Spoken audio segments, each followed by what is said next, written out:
What if I were to suggest that you play a key role in the awakening world? And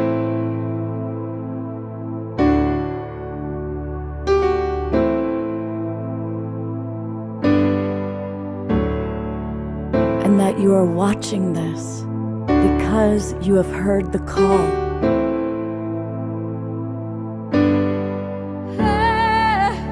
We can start right now by opening our hearts and minds.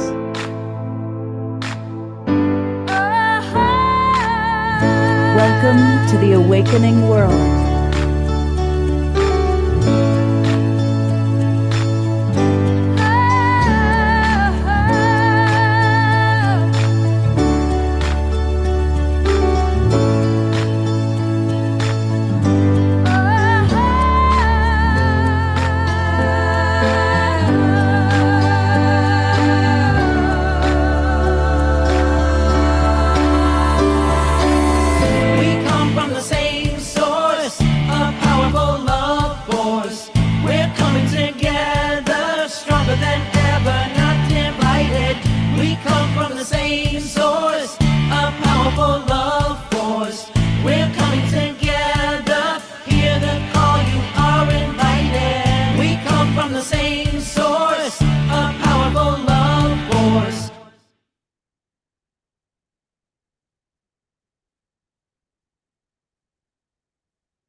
Good evening, everybody, and welcome to the Awakening World.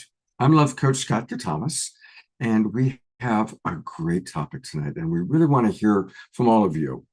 So the topic is, drum roll please, multi-dimensional reality. And we want to know, what are some of the experiences you've had? Past life recall, visions of the future? How about parallel universes? Have you ever stepped into an alternate reality, an alternate Earth? This is something I've been aware of for a really long time. And now the Marvel Cinematic Universe is making it all famous and popular. But we're going to bring on, we've got a great group of people with us tonight, presenters, all of whom are quite experienced at multidimensional reality. And so we're going to learn about their multidimensional experiences, how to work with it, do's, don'ts, all that sort of thing. And so for this, I invited back Mirabai Devi, who of course has been on the show many, many times. And actually the show was inspired when I met Danae on a Soul Search collaboration. And I realized, oh, she's a multidimensional gal. And I realized, let's do something about that. So that was quite wonderful. But we're also going to hear from myself, because I am a multidimensional guy. So I'm going to talk a little bit more than usual. And our beloved Diara is going to be with us. She is also quite the multidimensional goddess. A little bit later, when Desiree joins us. And first and foremost, the man who, through his multidimensional self, channels the extraordinary musical artist known as Omar Shar. Well, formerly known as Omar Shar, because as I take on my multi-dimensional self more and more, the human part of me starts wondering, so who am I? And is this really real? Because I really feel, especially as we've just come through the Lion's Gate and coming up to full moon, and I'm feeling quite expanded, but I'm starting to realize that there are other aspects of myself, and all I have to do is shut up and get out of the way, and they can speak to me, and I can learn how to recommunicate with them. And so that is, I think, a miracle, which is a lead into this song, which is called The Miracle. And I'd like to welcome all of our viewers on Facebook and YouTube and our streaming partners. Thank you so much for joining us, because it does take a village, and this village is the awakening world, and the village is Mother Earth, of course, as you can see behind me. So I'm just going to change a mic source. That's not tomato sauce, it's a microphone source. This one here. And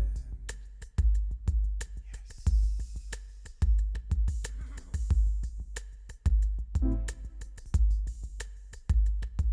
I've changed like a butterfly.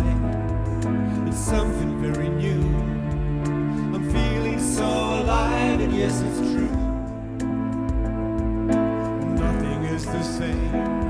I'm bigger than before. And yet I know that I am still a child. A child without a care in this new world. And so connected to you. An innocent new life, a heart so true. The dream that seems so far away is living here in me, freeing all the pain that paved the way. The miracle of love has opened up the door, and now I know that I am still a child. A child without a care in this new world, and so connected to you.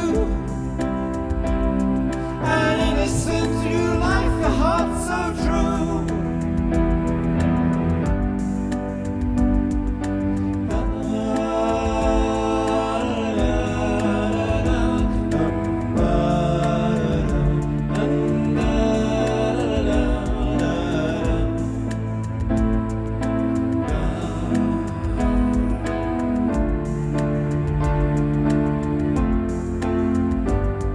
My heart is beating once again. I'm feeling so secure, and yet I know that nothing's like before. My mind is now at peace, no need to know the way.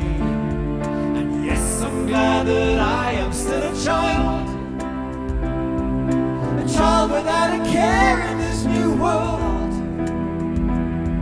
and so connected to you. An innocent new life, a heart so true. I'm still a child without a care in this new world, and so connected to you. I'm innocent and deep and pure and true.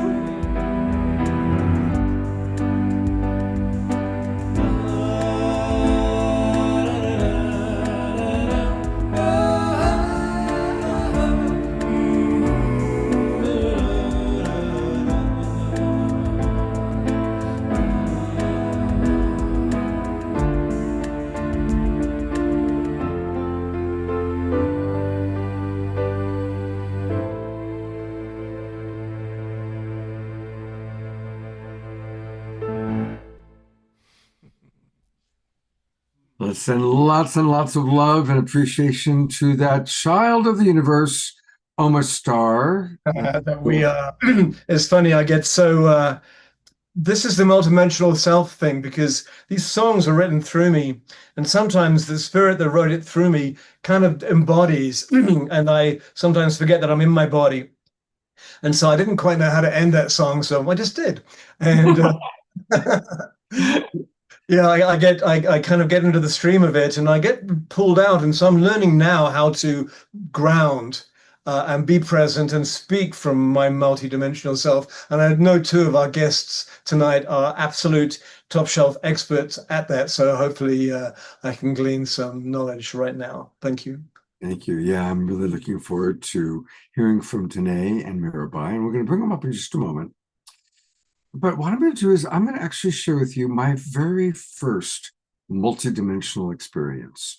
And I'm hoping this is going to inspire certainly Danae and Mirabai to share maybe their first experience, but also those of you in our Zoom room to share, at least in the chat box.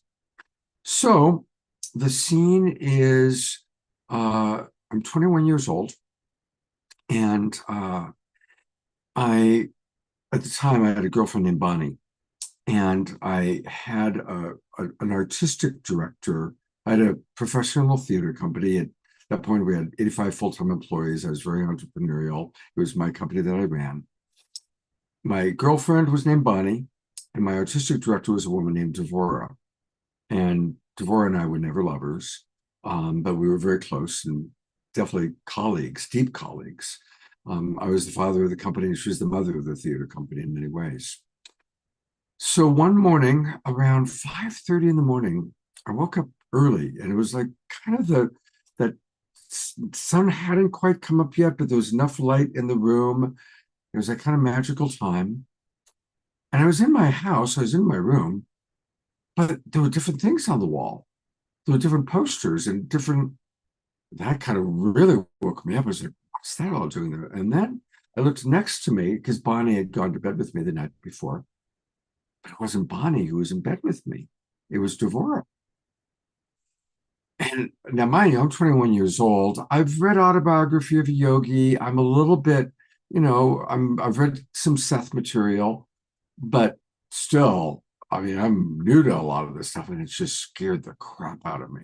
And I can remember thinking I had to get back to sleep before Devora woke up, or else I would be forever in this reality.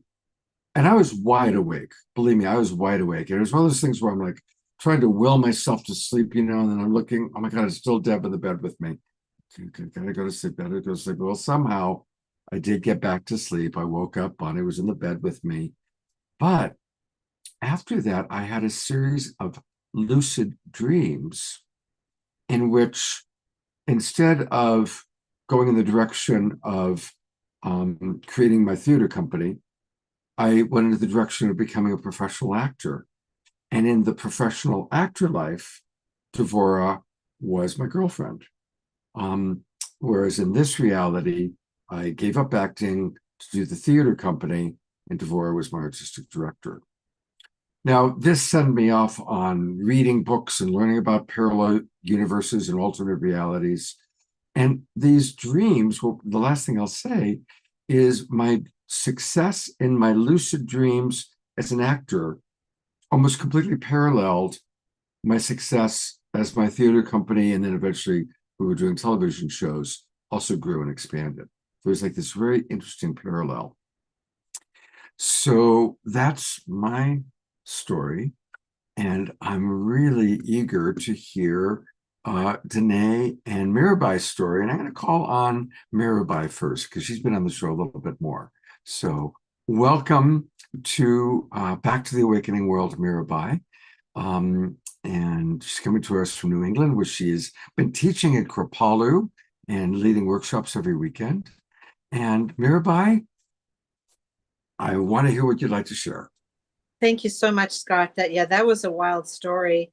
I would say that there's three stories that jump to my mind immediately, and they kind of around a similar period of time.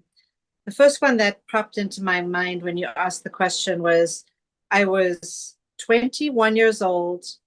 I was working in a restaurant to save the money to go to India, to live in ashrams, to study with spiritual masters. And I had an accident and an injury as a waitress in the restaurant. And somehow or the other, I managed to drive myself home. And I was in a lot of pain. I knew that I didn't want to go to the hospital. I didn't want to go to a doctor. It was late at night. And I was going to go into some kind of a self-healing state or experience. And I guess I fell asleep, but I had a very, very lucid experience, which I, to this day, would say was an astral projection, but not a dream, where I came up out of my body and I looked down on my body laying on the bed and I said, is that me? I'm not my body. And I was connected to my body by a rainbow bridge. Of course, I saw the silver cord. I saw this rainbow bridge, and I heard the angelic realms singing the most beautiful voices all around me in harmonies. And it was exquisite. And I was in bliss and ecstasy. And the next morning, the injury was gone. The pain was gone. My body was perfect. And that was one of my first self miracle healing stories. And I'll just lead on from there to saying that I had an experience where, as many of you have, I read Autobiography of a Yogi at the beginning of my 22nd year, which led me to India and living in great ashrams and meeting divine avatars.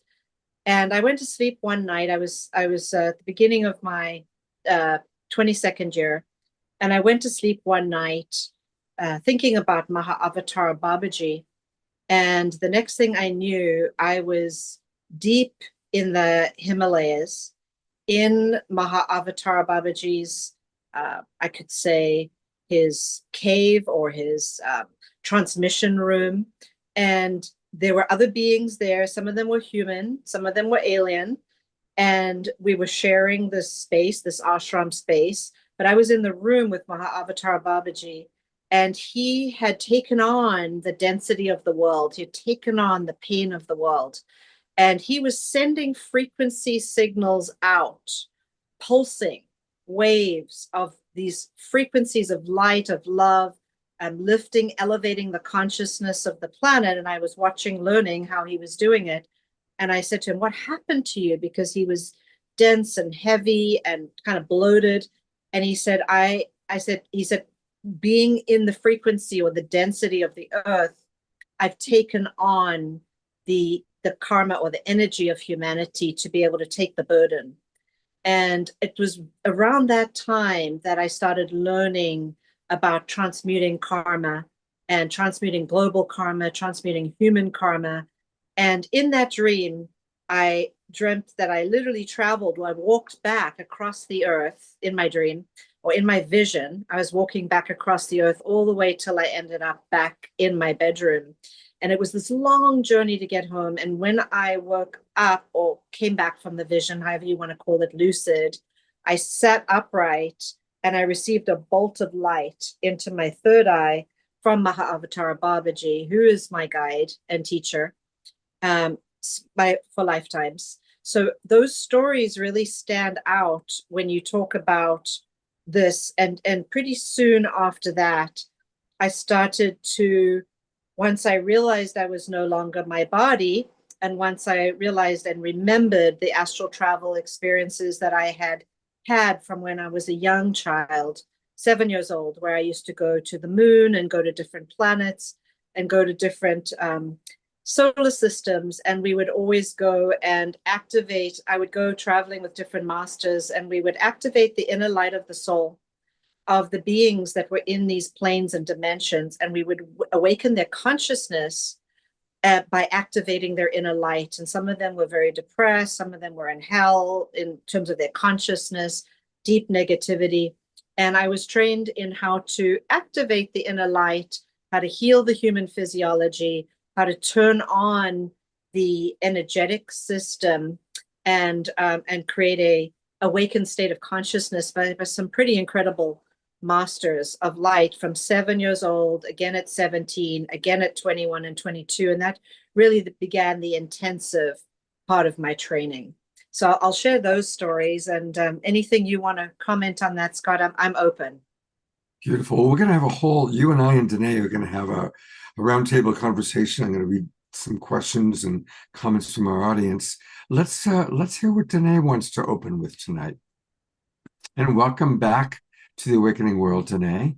Thank you for having me. Colorado. Yeah, I'm really excited to hear your sharings and what story or stories you'd like to start with. Yeah, so I loved hearing your guys' stories, by the way, because this is the place where I feel the most at home because we all have these really interesting far out stories. I'm like, okay, I'm not crazy. There's other people experiencing really wild things.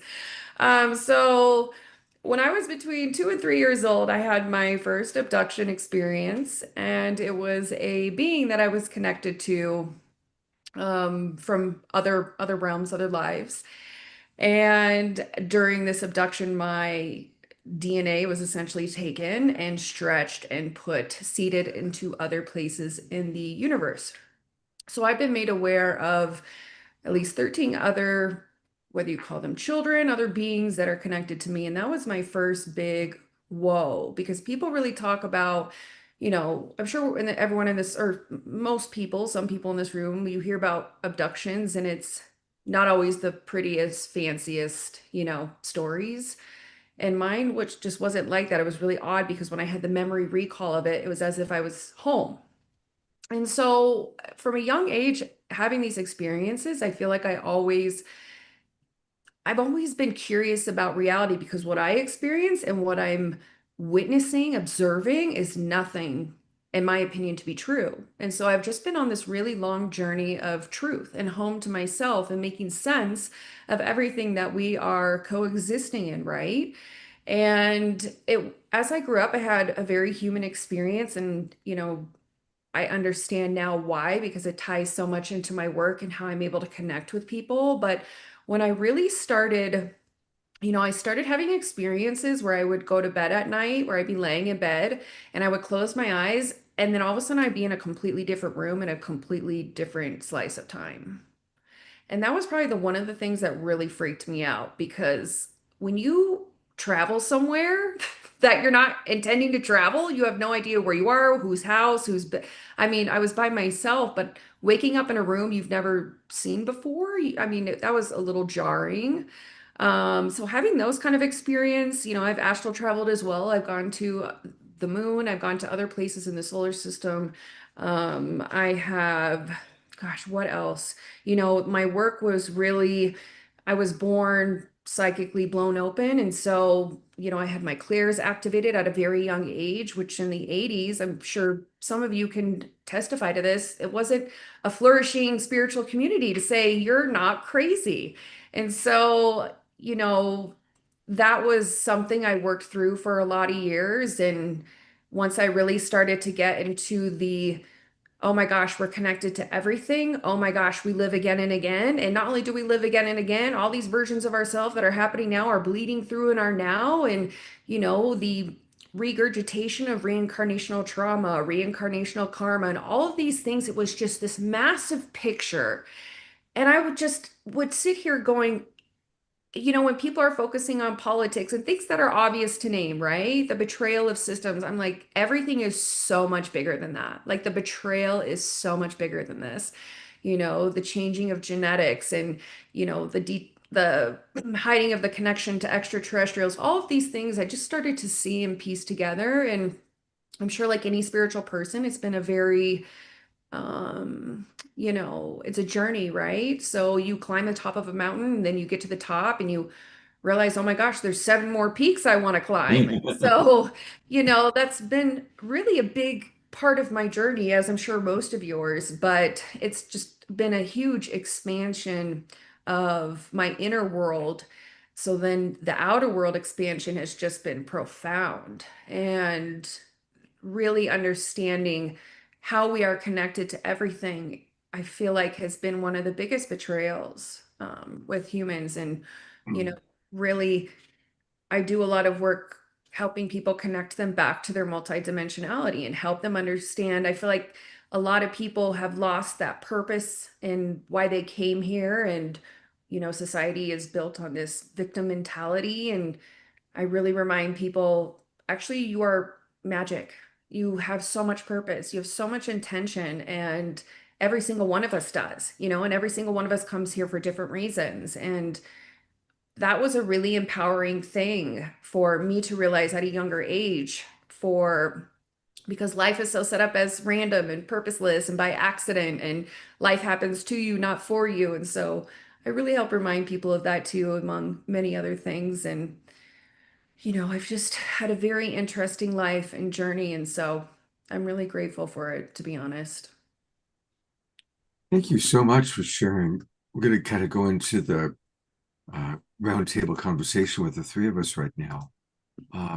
And Danae mentioned how important it is for us to share these stories because it makes it safe for everybody to come forward with their stories. And I'm hoping that some of our Zoom members will share. And thank you, Susan Bloomquist, for your beautiful story. Really appreciated that. How did both of you manage finding that balance of opening and experiencing multidimensional self while remaining functional and grounded in this world? Mirabai first. I would just love to say that when my third eye opened, all my clairs opened, Danae, before third eye, and everybody else I'm sharing with, but just back to Danae's point. And when I was at a retreat in Switzerland and I was 23, and we were down at the river and we picked up, we were with a shaman and we were training in communicating with the elements and the elementals and power animals. And I picked up a stone. And when I picked up the stone and was meditating on the river, I became one with the river. And I took the stone and I came back to my hotel room, which was in a retreat center. And I took the stone and I sat in meditation. And I basically felt as if I was kicked in the solar plexus by a horse. I was doubled over. I was in excruciating pain. I was rocking backwards and backwards and forwards for 3 days. I thought I was dying. I didn't know what was happening to me. And I thought this was the end of my life. After 3 days, I went back to the class and they invited us to sit in partners. The pain had gone. It cleared up. I didn't know what that whole experience was about. We were sitting in partners in the group, and I started to look into my partner. And from that day on, I could see their past lives. I could see their lifetimes on other planets. I could see the civilizations and the beings that lived on those planets, what languages they spoke, what cultures they lived in. I could see all the other dimensions, and I could see the future. I could read people's thoughts. I was in complete multidimensional reality. I had one foot in one canoe and one foot in the other canoe. I couldn't go into a shopping mall, on an airplane, onto a bus, sleep in a hotel room without hearing everybody's thoughts screaming in my head. I would walk towards people. I would see what diseases they had in their body. I became a medical intuitive.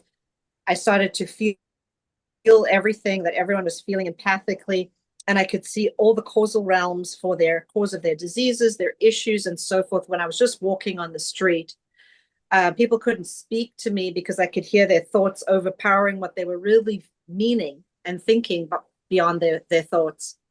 And of course, just like you did, Danae, I went through thinking I was crazy and I was losing my mind and that I was, going to get locked up or something. But I pretty quickly realized that this was a very, very extremely expanded version of seeing and multidimensional seeing.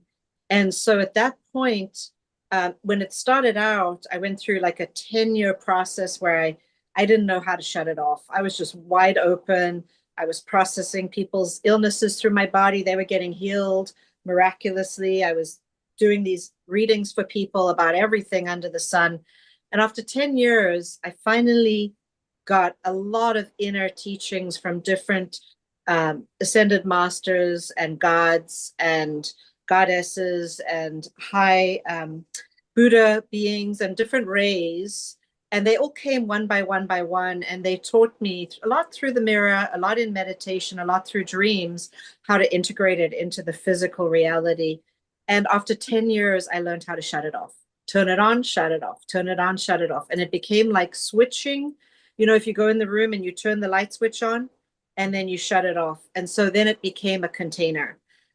And so it went very well paralleled with my samadhi or higher states of consciousness experiences, where depending on what state of consciousness, what dimension or what reality I was in, then later on, I started learning how, and we'll talk about that later. I started how to work with timelines, changing people's timelines, shifting timelines, jumping timelines, changing the future. All this kind of stuff started coming later on.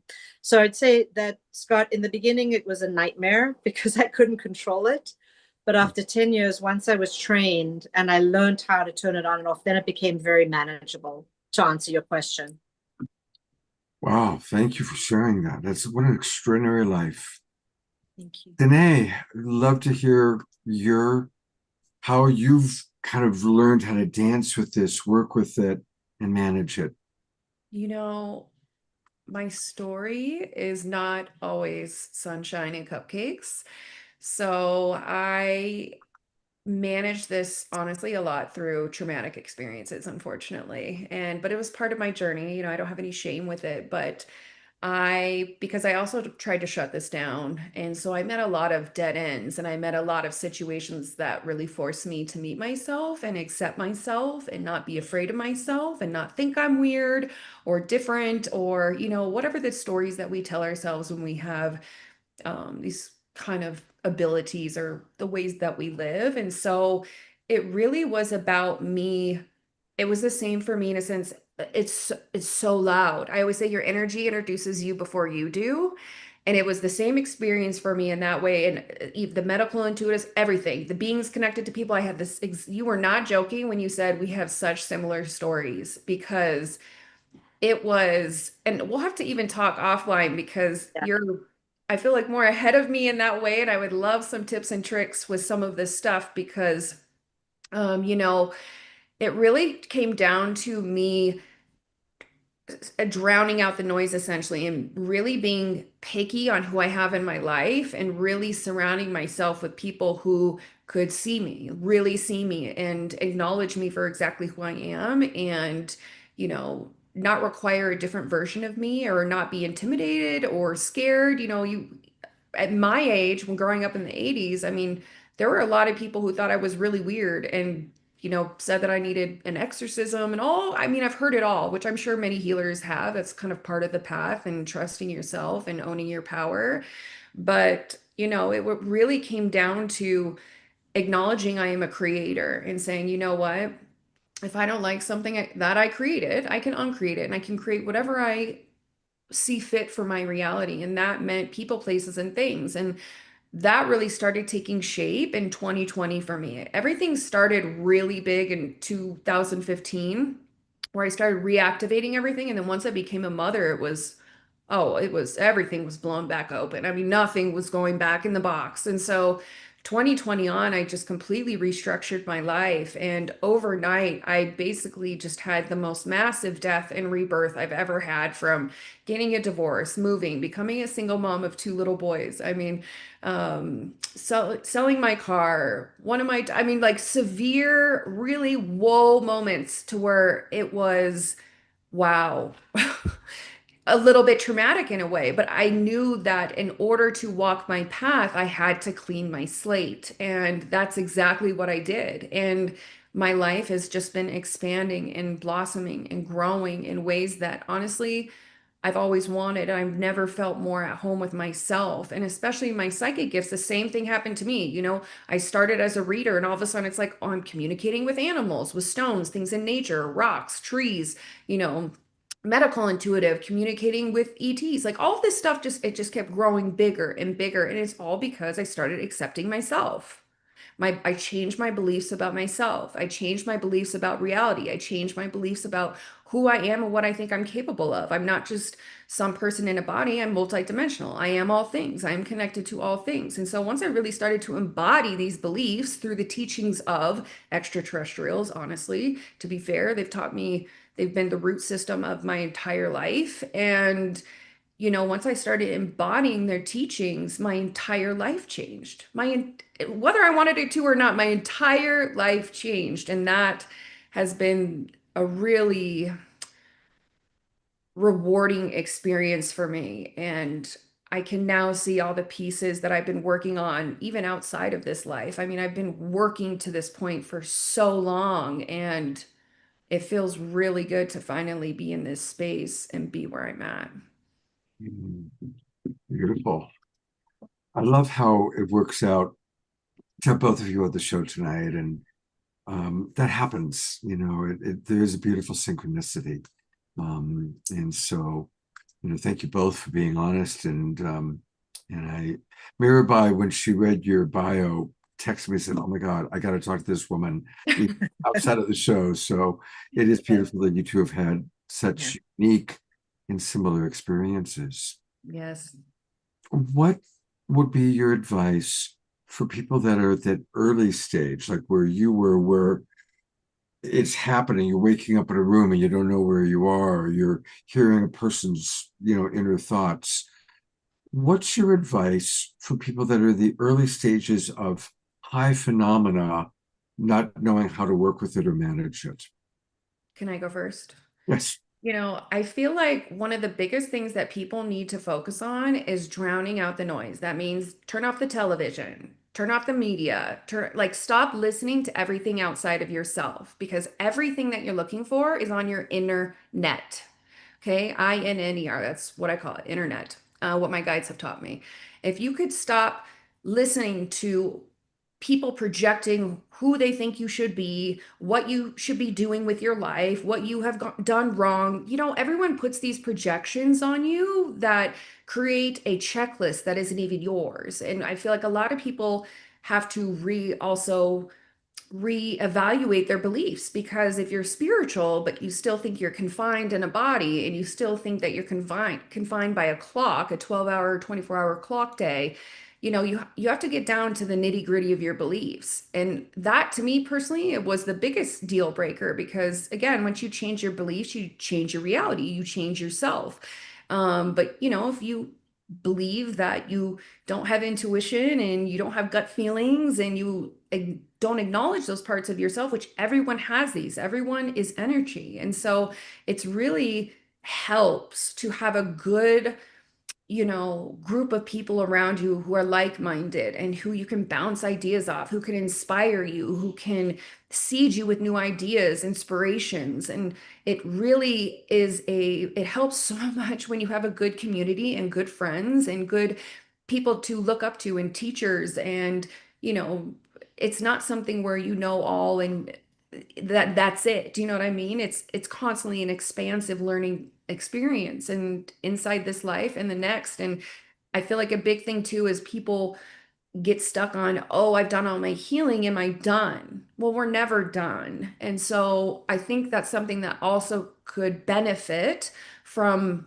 being okay with, because myself included, sometimes I'm just like, can I just cruise control for a little like, can I just be in this spot for a while and get comfortable? And, a lot of times these things are not planned. I know looking back at my astrology chart, and which I recommend everyone to get one, there's activation points. There's things that are unavoidable. There are things that start initiating you into higher states of awareness, higher states of consciousness. And these are not always avoidable, and that's where you see these big death and rebirths, these big tower moments. And the biggest thing that I've learned is to surrender when things feel like, oh my God, my life is falling apart, or I don't want to let go of that person or that relationship. And it's like, trust, because life happens for you and it's never loss, it's redirection or it's protection. And it's little beliefs like that that really carried me and helped me feel supported. And even when I didn't have answers, and maybe I was completely alone, but it's these little beliefs that I carried where I found really home in these things, that trusting the unknown, which it has not always been easy for me. Things that we can't see, the whole picture. And, we're trained as society to have answers. Let's have labels. Let's know. Ba, ba, ba, ba, ba, ba, ba. It's not like that. Spirituality is sometimes just jumping off a cliff, not always with a parachute, and trusting that someone's going to catch you on the way and that you're going to be okay.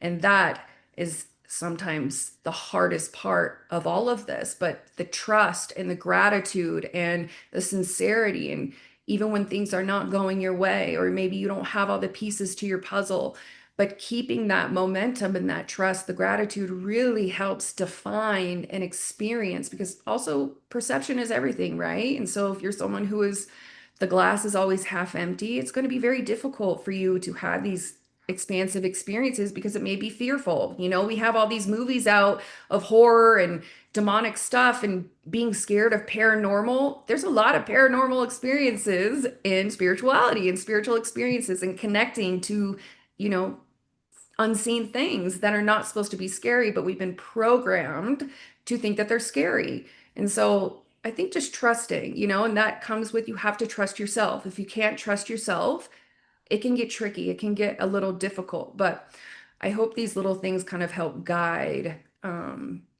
give people a little toolkit, a basic little toolkit. Beautiful. Thank you very much for this. Great. And several of the people have already said these are great tips. Oh, good, good. And we're gonna go to Mirabai in a moment. But I want to share so many of the things you're saying I want to riff on, but one I'll say, making my living as a relationship coach, which is all about usually helping to create change. And it's so common that with whatever our wounding is, or whatever the hard thing is, we want to get over it. We want to heal it. We want it to be done. And over the years, I've come to believe that with our big wounds or our big life lessons, it's not about healing it. Mhm. It's about learning how to honor and manage and work with it. Yes. You know, this is just like, this is my body. I can add weight or lose weight, but this is my body. I learn how to work with this body. Well, it's kind of the same thing with our life lessons and our deep wounding, or our ancestral lineage patterning. We work with it, we honor it, we manage it. So I just wanted to add that, and I'm eager to hear what Mirabai wants to share next. Beautiful, beautiful, Scott. I call what you just described being with what is, loving what is, accepting what is, being with what is, the isness of being. Yeah. So when I'm talking to the audience here, when you are starting to have your awakening in this awakening world, and you're starting to have some paranormal experiences, you're starting to see beyond the veils, you're starting to have mystical experiences, the first thing that happens is you're challenged by society's boxes. You're challenged by these definitions that say that's weird, or you're a freak, or that's different, or it's outside of the norm. And what starts to happen is you lose some of your friends. Your family is not on the same page, perhaps. Your friends are not on the same page, and you start to become more isolated. Also, when you start moving into quantum reality, where your vibration is shifting and raising, and you're starting to move into the ascension process, the rug will feel like it's being pulled out from under you. And all of a sudden, your status quo normal turns upside down. And just like Danae was explaining, it doesn't have to be that extreme where you lose this and this and this and this and this and this in your life. That Danae had a major awakening by losing all of those things. And that does happen sometimes to shamans and teachers and healers, that they lose everything in order to rebuild, regain themselves. So I tell people, don't worry, don't fear that it's going to be that you're going to have to completely flip your life upside down. It can be a little bit at a time. You can ask the universe, you can ask your guides to slow it down, to walk you through it, to help you with it. But things will change, and things must change, because that which is unreal, that which is fake and false, is going to get ripped out of your life. That which is real is going to become apparent and develop. So the first thing I would recommend is get a teacher, get a mentor, get a guide, work with a healer, work with a healing therapist, work with someone who's doing spiritual work or energy work, or at the very least doing psychic work. Because when you can have one-on-one mentorship like that, or somebody to walk you through the process, they've already walked that path before you. They already know that you're not crazy. They see your essential self. They see who you are. And they can give you mantras and affirmations and guided visualizations and breathwork practices and mind frame things to be able to see, like Danae was talking about, to wake up every day in gratitude, to learn to visualize what you want to manifest, to accept yourself as you are, to reach out to multidimensional light beings and guides and angelic beings and ultra terrestrials, which are the light being ETs, and really encourage you to be able to start to step more into the paranormal, into your sixth sense, instead of being afraid or shutting it down. So guidance is imperative. Spiritual practice is imperative. Those practices that I've just shared, having some kind of a meditation practice every day is super helpful. And grounding yourself, connecting in nature, working with the elements or the elementals to ground, to breathe, to practice self-acceptance and self-love, to look in the mirror, to look in your own eyes, to start communicating with your guides, to make contact with your higher self. The beginning of all this, it's like a vast world that you're stepping into. And the most important thing is not to fear it, but to feel safe, to allow yourself to feel safe. And like Danae said, it is jumping off a cliff and free falling because you're in a new world, you're in a new universe. You're stepping into something that's maybe brand new for you in this lifetime, but it wouldn't be happening to you if it hadn't already been there for you in a previous lifetime, because these kinds of awakenings come as bleed through from other timelines, from other lifetimes, and we reawaken again and again. And so these opportunities, mentorship, guidance, counselor, healer, spiritual teacher, and especially group, coming into group community like we're doing tonight. This is so helpful. This is so helpful. And journaling and doing self-inquiry practice with yourself so that you can meet your guides and your higher self and receive the answers, and going within and accessing that stillness where you can listen inside to the answers. They're all there. They're all there. Well, speaking of finding a mentor or a guide, both Mirabai and Danae can provide that. So this is Mirabai's website. It's her name, mirabaidevi.org. And then if you click / private sessions or go to services and offerings, that's where you can learn how to work with her. Now, I know that you do private sessions and personal retreats. And are you available for new clients at this time? Yes, yes. I always take some new clients, although I do have many pre-existing long-term clients, but I am, like you, Scott, doing 12 to 15 hours a day, 7 days a week of client sessions and groups, going on almost 30 years. So yes, I do make space for that. Thank you for asking. Absolutely. And I put that into the chat box. And likewise, bringing up Danae, and Danae, you also do readings and sessions, or not just readings, but sessions. The reason I said readings is her website is readingswithdanae.com. Readingswithdanae.com. And tell us a little bit about kind of the demographic group or the people you most enjoy working with, Danae. You know, I really just enjoy working with people who have an open heart, because my readings, which I'm sure they're so much like yours too, you're not just going to get one thing, right? And so being open to the possibilities of the unknown coming in, I always say you're going to get what you wanted and a lot of what you didn't even know you needed. And so people keeping an open mind and an open heart, that really allows all the information to come through that needs to come through, wants to come through. When we shut things down, it tends to block. But so people who are open to transforming themselves, their lives, and I love seeing people with ideas and things that they didn't even realize that they had going on or were connected to them. And it's not necessarily just like one type of person. I have a really easy job of meeting people exactly where they are. So I say there's nothing that you have to come prepared for. I've been an excellent student of the human experience and my earth life. So, it's very easy for me to meet people where they are. Beautiful. Well, this has gone by quickly, but I want to give each of you a chance to do kind of a final sharing.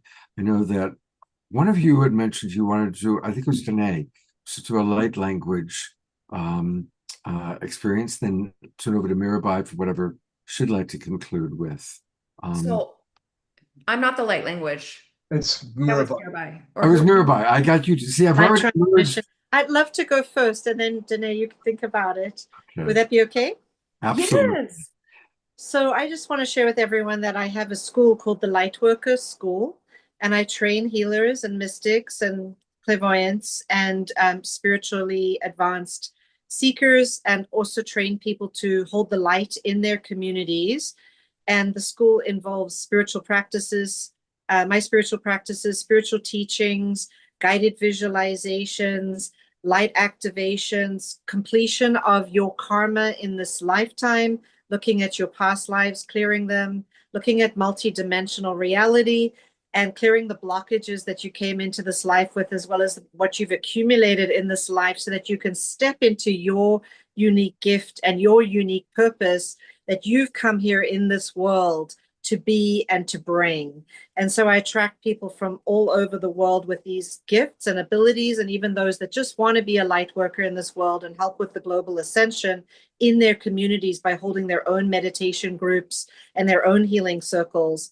And one of the main things we do during the Lightworkers School, which is now fully online, people can study the curriculum from the comfort of their own home anywhere in the world.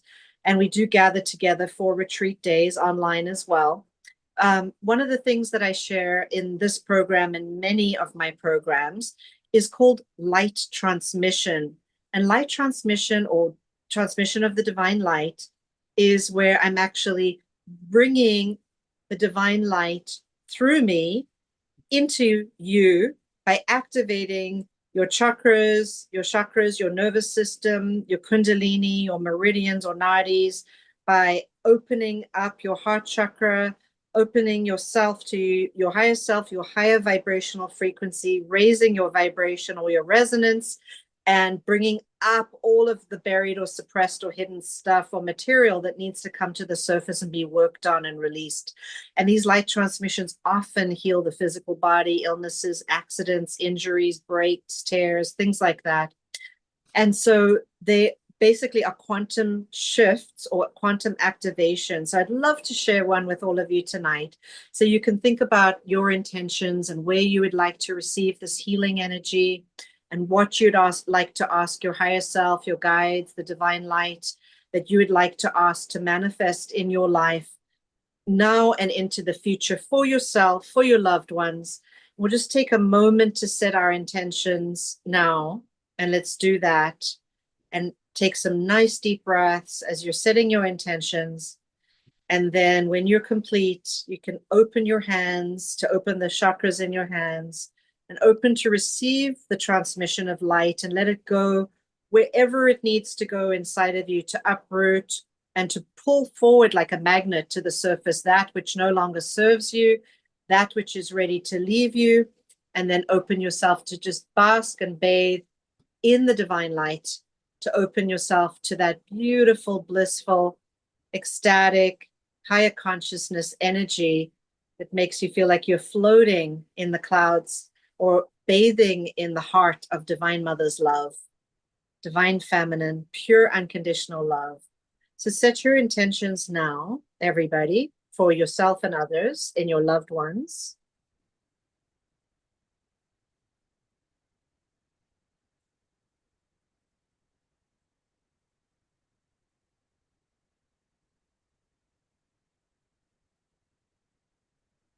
Thank you. And I'll start the light transmission now. Again, just open your hands and feel the energy. You'll notice maybe your hands and feet tingling. You might notice some heat in your body or some light on your third eye. You might feel like you're being lifted up or floating or tingling energy moving through your body. Whatever it is, just go with it. Here we go. Let's start. Begin now. This is for you.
Thank you.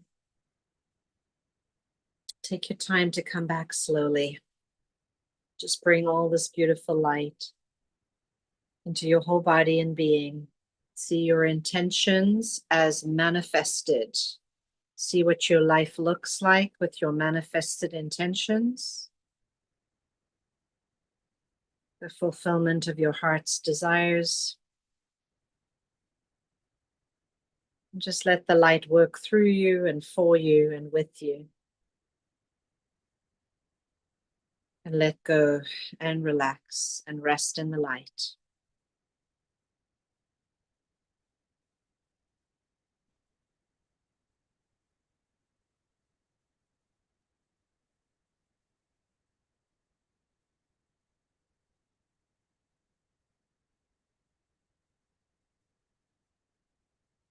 Thank you, Scott.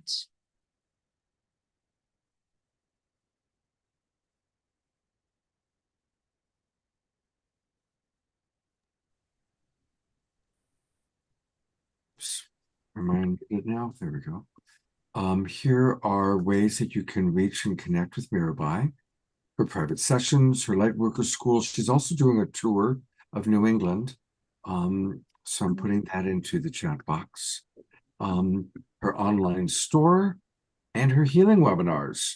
And so these are all wonderful ways to connect with her. And then finally, her book, which we talked about previously, the last time she was on the show.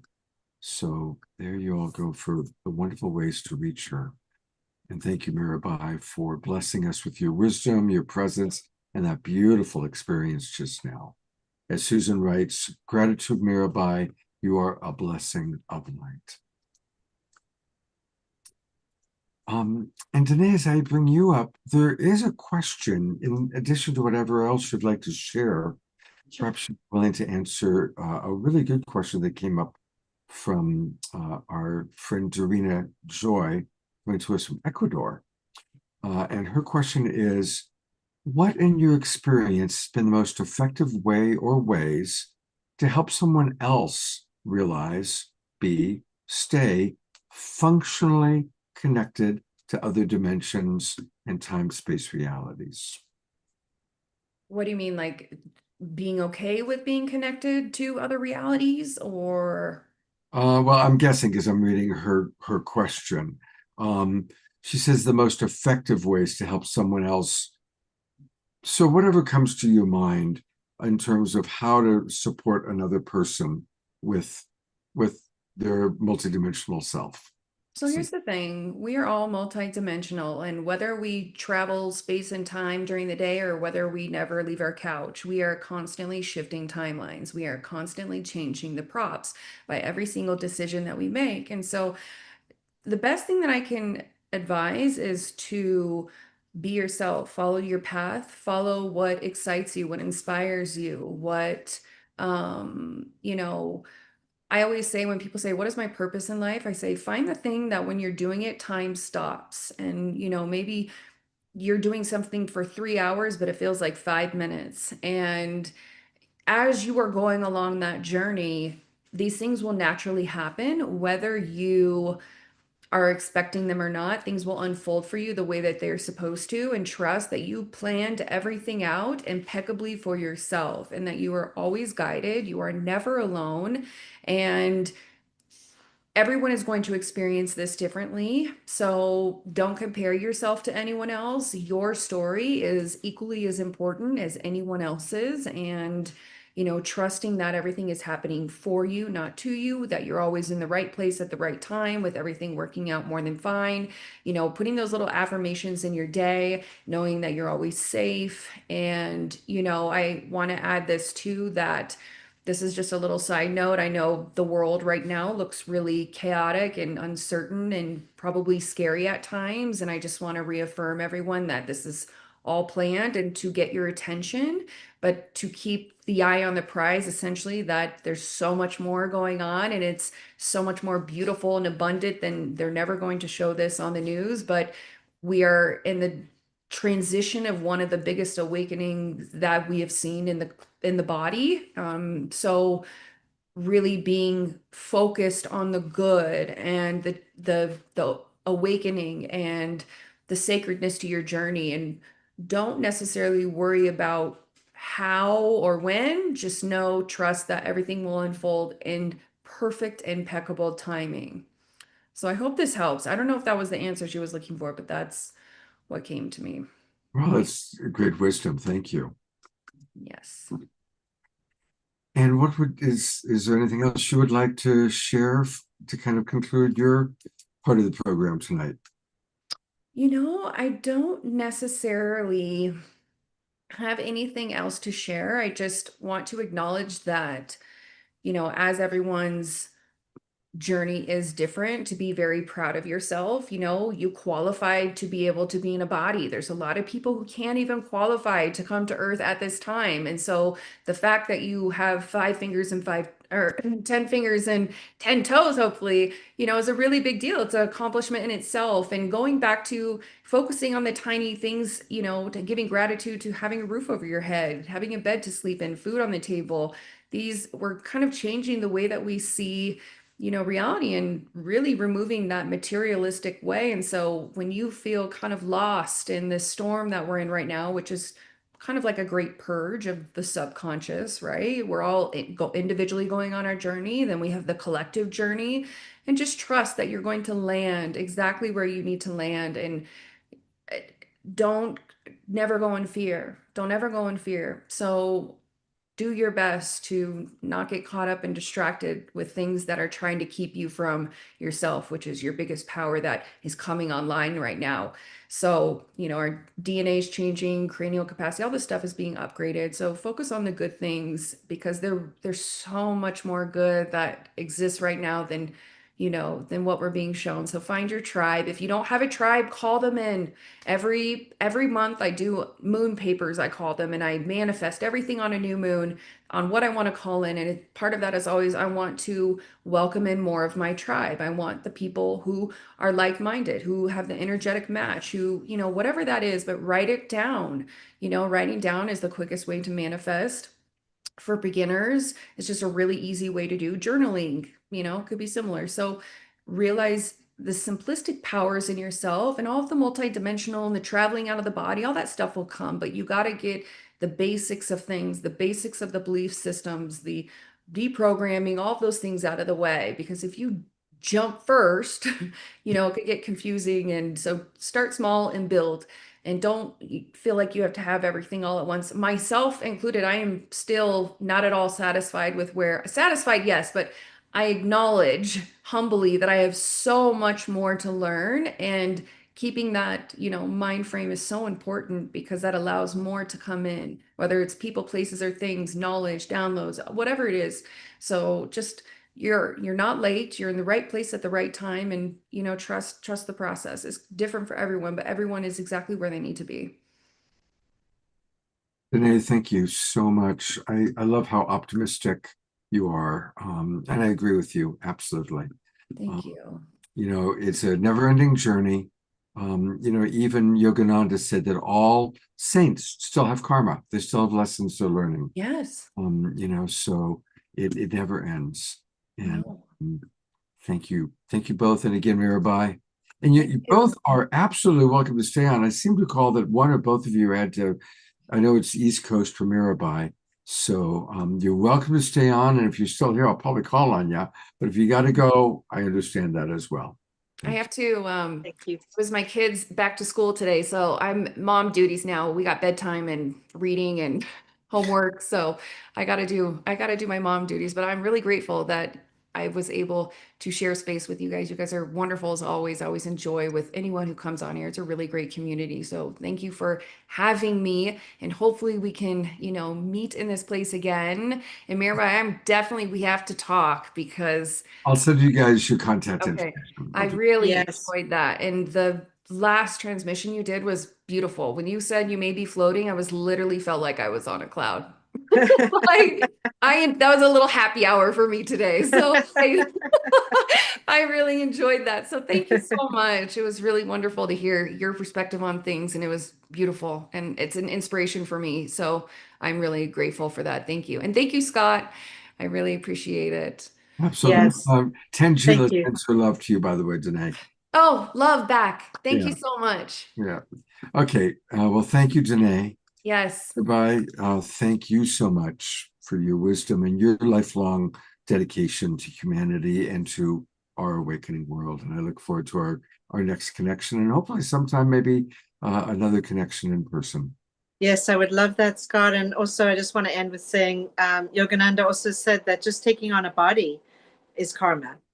So we're just working off the karma even of taking on a body. So even saints, even enlightened beings, they also have karma that they're finishing off and completing. So it is a never ending cycle. And I loved hearing a lot of what Danae was saying, because it's, you know, I say these things year in and year out, and hearing that my own words coming through another body is an amazing thing. It's like looking in the mirror, but it's a different form saying what I say all the time. So that was really powerful and affirming, just in the sense that it's wonderful to know there's others out there that have received the same universal knowledge and guidance that I receive, and a lot about going inward and into the silence and receiving the channel download. You know, it's like all about saying what you hear as you hear it and keeping it clean and pure, only exactly as you're guided we speak. You know, we don't elaborate or flourish, we follow. We're very, very clear about speaking the truth that is given to us explicitly from our inner guides.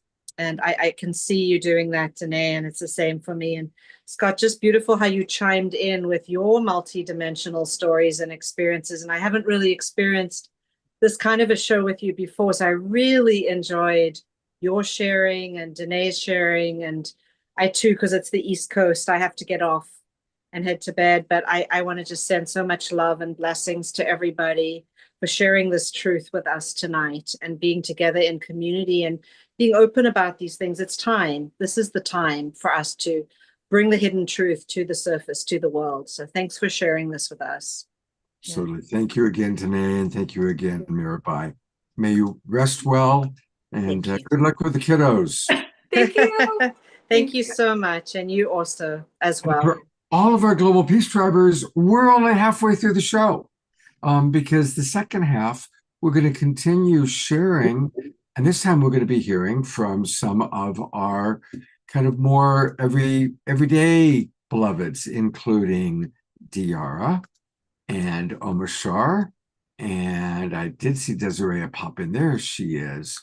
So the four of us are all going to continue the conversation.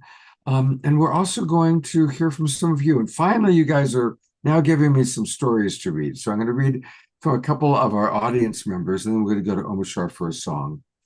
Mark Denisovsky writes, I had a samadhi experience in my mid-20s when I moved across country and lived down the street from the SRF temple in downtown San Diego. It changed my life completely. I was meditating hours a day and had a profoundly transformative experience of cosmic consciousness. When it was happening, I wanted to know that it was really happening. So I asked my spiritual friend Susan, and would share with her in the experience. I saw her a few months later at Govinda's restaurant in San Diego.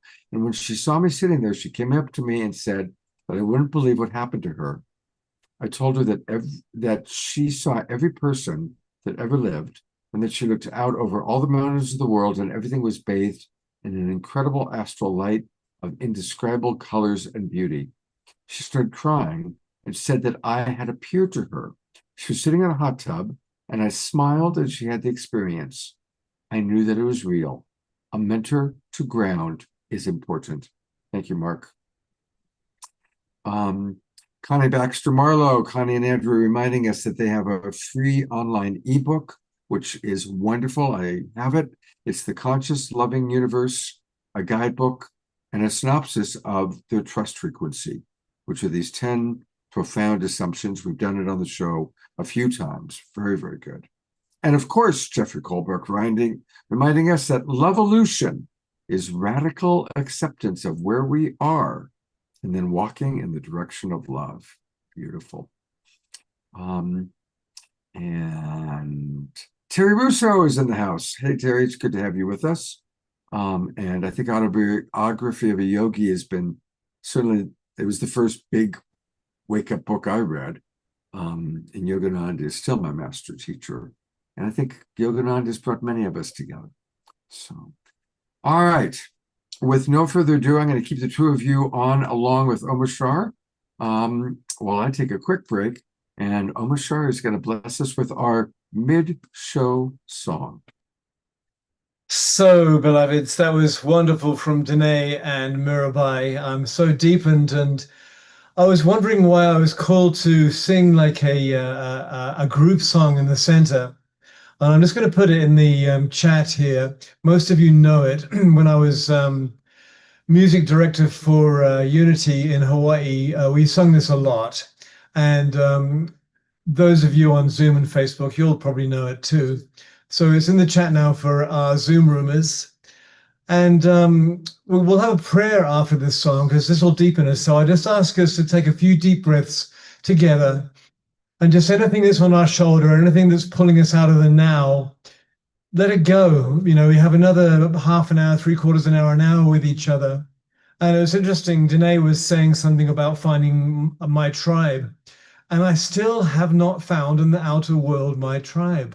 My tribe at the moment is still online with us in the awakening world and a couple of other calls that I join in on, like Unity Earth and Humanities Team and people like that. And so I'm wondering when my tribe that I can actually speak this freely to is going to happen in the outer world. And so if you want to sing along with your mics muted, please look in the chat and you can find the lyrics, or you can just hear it as I present it. So a deepening song, Love is in My Heart today.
Healing, we are whole, we are loved deep.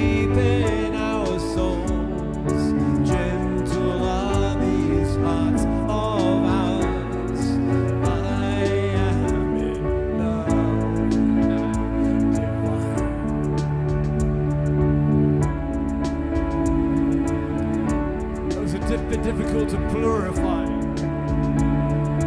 Peace is in my heart today. Peace guides me through my day. Gentle is this heart of mine. I am in love divine.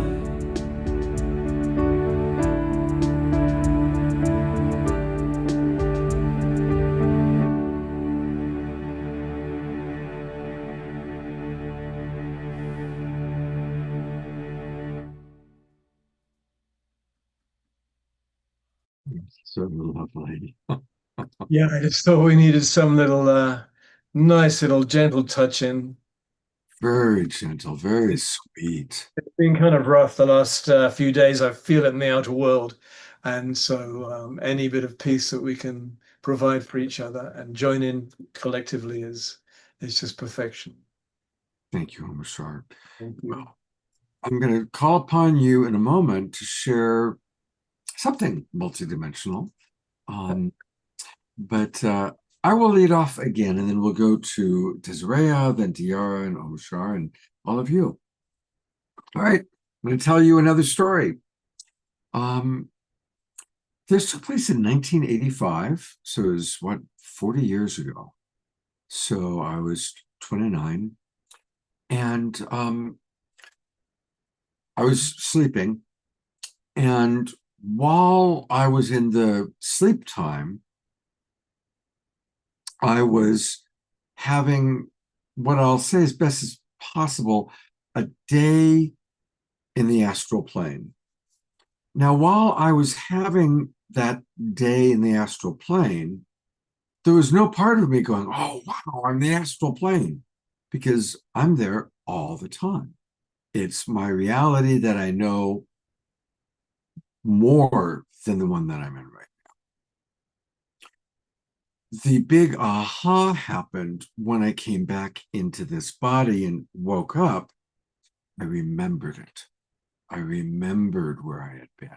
I remembered all the different elements of the experience. And literally I won't go into all the detail, but in that realm, in my astral plane realm, there are people that I know that I had many, many friends and connections, some of whom I recognize and remember it as people I know on this planet, and some were others. I had work that I did. I had recreation that I did. I had all sorts of different experiences. And again, as I was having them up there, that was just like another day in the astral. But the big thing was remembering it. It was like, wow. And it's such a blessing because these experience has helped me to really know experientially. By the way, both the experiences I described today were not with drugs. There were no drugs, alcohol, or substances involved. And they're also totally spontaneous. They were not like I sat down and figured out. They both were very spontaneous things that my soul chose at that time or in that way to have me experience. But the beauty is knowing that we really all are multidimensional beings existing simultaneously in many different planes of reality. And I think that's obviously a great thing to know. And it's helped me with my work with people that are dying or dealing with death, because I can really speak from an experiential point of view. It's not like a belief system, pray to Jesus and you'll be saved. It's just, I can share from my own experience. So that's me. And we are now going to go to our wonderful friend, Desiree, who I definitely can tell and know is a very multidimensional being, although we've never really talked about it, but it's pretty obvious. So I'd love to hear, Desiree, what you'd like to share with our audience about you and your journey. Yeah, I'm so excited about this topic. Thank you so much, Scott. I'm excited, one, to share my experience, but just talking through the topic today, it expanded my mind and allowed me to ask more questions to my guides to better understand what was happening with me on a multidimensional level. So thank you for that. But one of the most impactful times that I remember working multidimensionally was just literally driving down the road And as I'm driving down the road, I see a street sign. And the name on that street sign changed right before my eyes. And I was like, whoa. I was like, what just happened? And my guides go, we just switched timelines. That was what the name was going to be called. So naturally, I get curious. I'm like, well, what about the next street sign? I want to know what that one was going to be called, right? And so as we approach the next street sign, I asked just that question. It's not very often that I get like, you know how like when you get caught with your hand in the cookie jar by your parents and you get scared, you're like, whoa, what did I do? I'm like, hold on. But literally, as I asked that question, my guides go, no. And I was like, oh. I go, you can't ask that question. You could switch the timeline. And so that was a huge lesson that just as we observe these things that are happening, we don't need to do anything. We just need to learn, observe, and see what happens. So that was huge for me. And then the other thing that as we were talking about the topic tonight, I got curious. Because I've done work before where I've taken people and go, okay, here's your highest timeline where you were the healthiest person. So let's bring that energy to this timeline. Here's where you had this spiritual gift. Let's go bring that to this timeline, right? And so I just asked myself today, I was like, what other timelines would I have been on? What other things did I experience? And it was really interesting to see like exactly where I was at, right? For instance, the number of kids I had were different, right? My hair was different. And all those things were like really, really cool to see. And then the other thing is as I work, what's really cool is a couple years ago, I began to see working in a multidimensional level. So what I see is almost a pie chart. In each slice of the pie, something else is happening. So whether it's a light being working on somebody's heart chakra, the next slice will be a light worker working on somebody's legs. The next one may be a different timeline, so on and so forth. So I'm seeing that work happen in a multidimensional level as well. So it's really cool to see. Yeah, so that's a little bit of my experience. You've mentioned a couple times on the show over the past few months about working with your guides. Often you'll say, my guides showed me. What's that like for you? Like, who are your guides? How did you discover them? And how do they show you? What is it you see or do you hear? Tell us about that experience. Absolutely. So one of the first times I ever meditated, I actually looked up at the moon and I saw two beams of light come out sideways and one ginormous beam of light come down, and then it came forward. And as it came forward, it morphed into an archangel. So the archangels were the first ones that I worked with. And as it came down and it morphed, I saw this profile of a face. I didn't know who it was for the longest time until recently I came across a statue of St. Jude, and he was wearing a picture of Jesus, the Redeemer, like a pendant on his chest. And I realized that angel came down and turned into Jesus, the Redeemer. That was the first kind of guides that I worked with.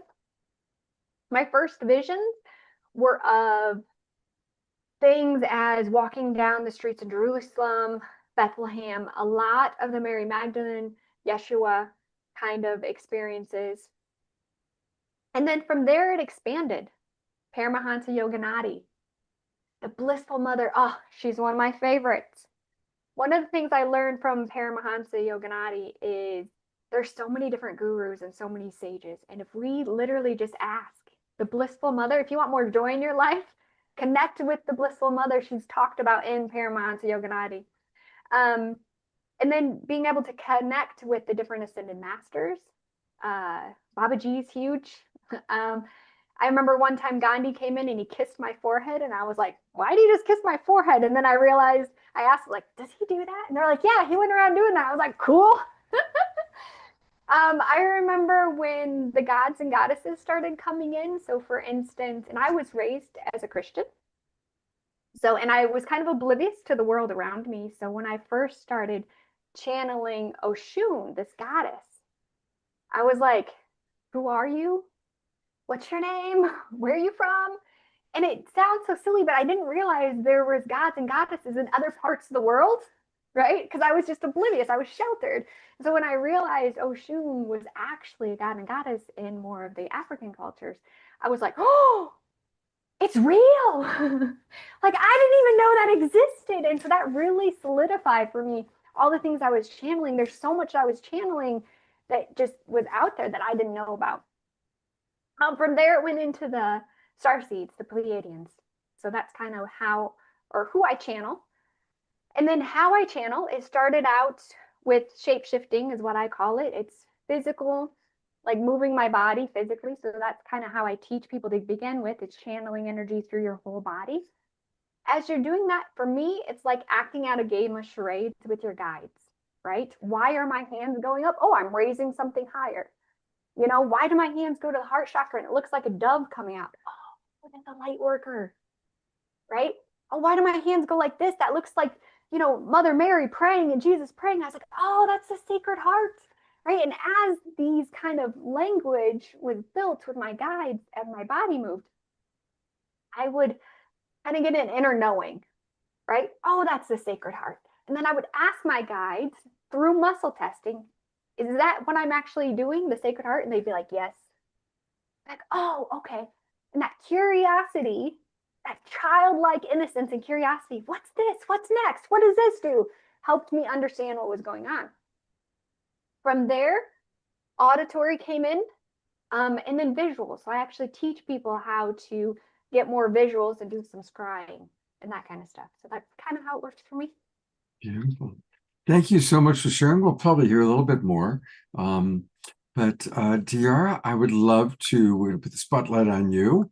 And it's been wonderful. I want to say, by the way, many of you joined Diara for her beautiful talk that she gave Monday morning for Interfaith Spiritual Awareness Week. And it was a beautiful, beautiful talk. So you've been on the show a couple times and you gave a great talk. So you're coming out more and more and more, and I'm grateful for that. And what would you like to share about how you work with your multidimensional self? Thank you, Scott. Hello, everybody. It's coming out of the spiritual closet we are. Very, very moved. It's so good to get to know you, Desiree, and wonderful listening to our other presenters, our other Ds. And I was making some notes while we were sharing because I was like, well, what story do I tell? They're all so good and diverse. So I started making notes chronologically.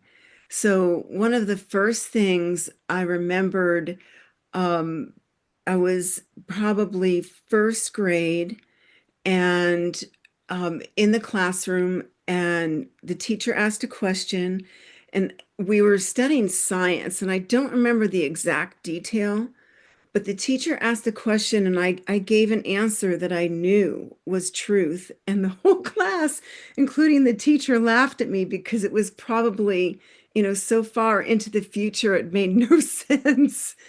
And I remember just being mortified, and I pretty much shut down at that point in sharing with other people.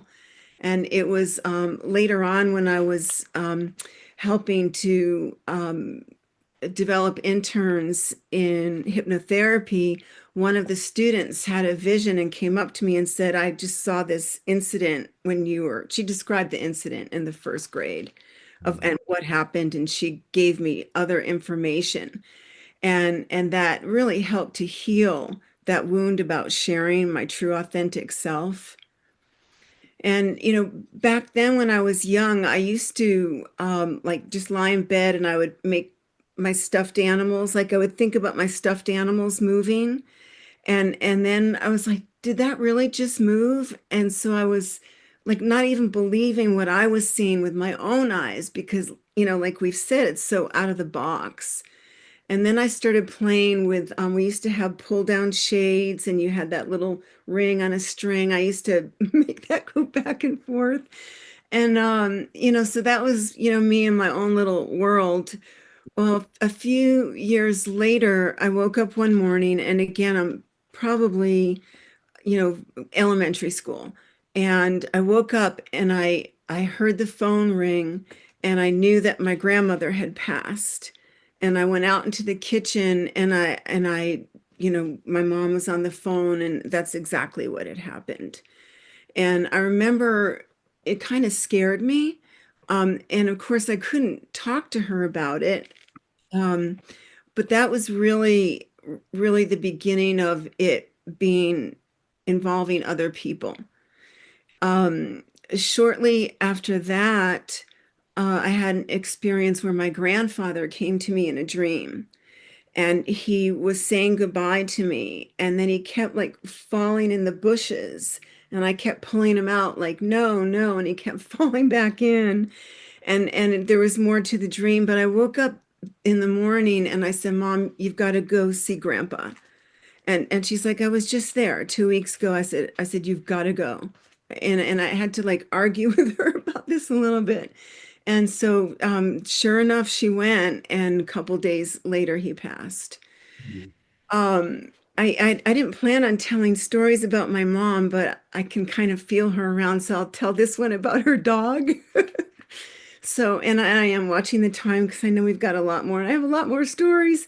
So we're driving in the car, and I'm in the front seat, her dog's in the back, and all of a sudden I felt nauseous. And one of the things that you learn to do as an empath is you learn to differentiate when it's your symptoms or feelings and when it's someone else's. And the way I started to notice that there's almost like an echo around it when it's not yours. Um, and there's a way that you go in and you check your body, and then you realize it's not there, and it's not you. And so I was like, okay, I definitely feel nauseous. It's not me because I know my body's not going to throw up. And I said, Mom, Charlie's going to get sick. And she's like, oh, like, oh, it's just you, Deb. And I said, no, really, he's going to get sick. And again, I argued. And sure enough, a couple minutes down the road, we hear him get sick in the back seat. So after that, I think my mom started listening a little bit more. Yeah.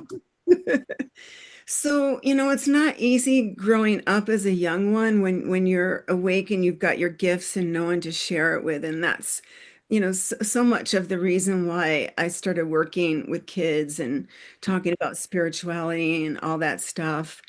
Um, a couple other experiences, I realized this is as a young adult when I started commuting to work. I realized that the crows were communicating with me about time. And I started working with them, and I could tell from how many were there, the insistency of their voices, the urgency, how quickly they were cawing, like if I needed to hurry and get in the car to go to work, or if I had more time to wait. And then I realized they started coming and telling me when someone was coming to the house to visit. So just developed this amazing relationship with Kronos, with crows. So when you're experiencing these kind of things, it's like was said earlier, trust yourself and believe in yourself. And I'll just tell one more story about shape shifting that Desiree brought up. I realized that there have been many times when my guardian angels have come to help me and save me. And so there was one time that I made arrangements to meet someone at a local venue. And as I was driving, this like small green gremlin car, like just the most innocuous, unscary car you could think of, went by. And this guy was in it, and he didn't look scary either, but all I felt was like fear and unsafe. And it was just this huge thing that I didn't understand. Like, because I looked over, and it's like just this like harmless person in this car. Why am I getting this energy?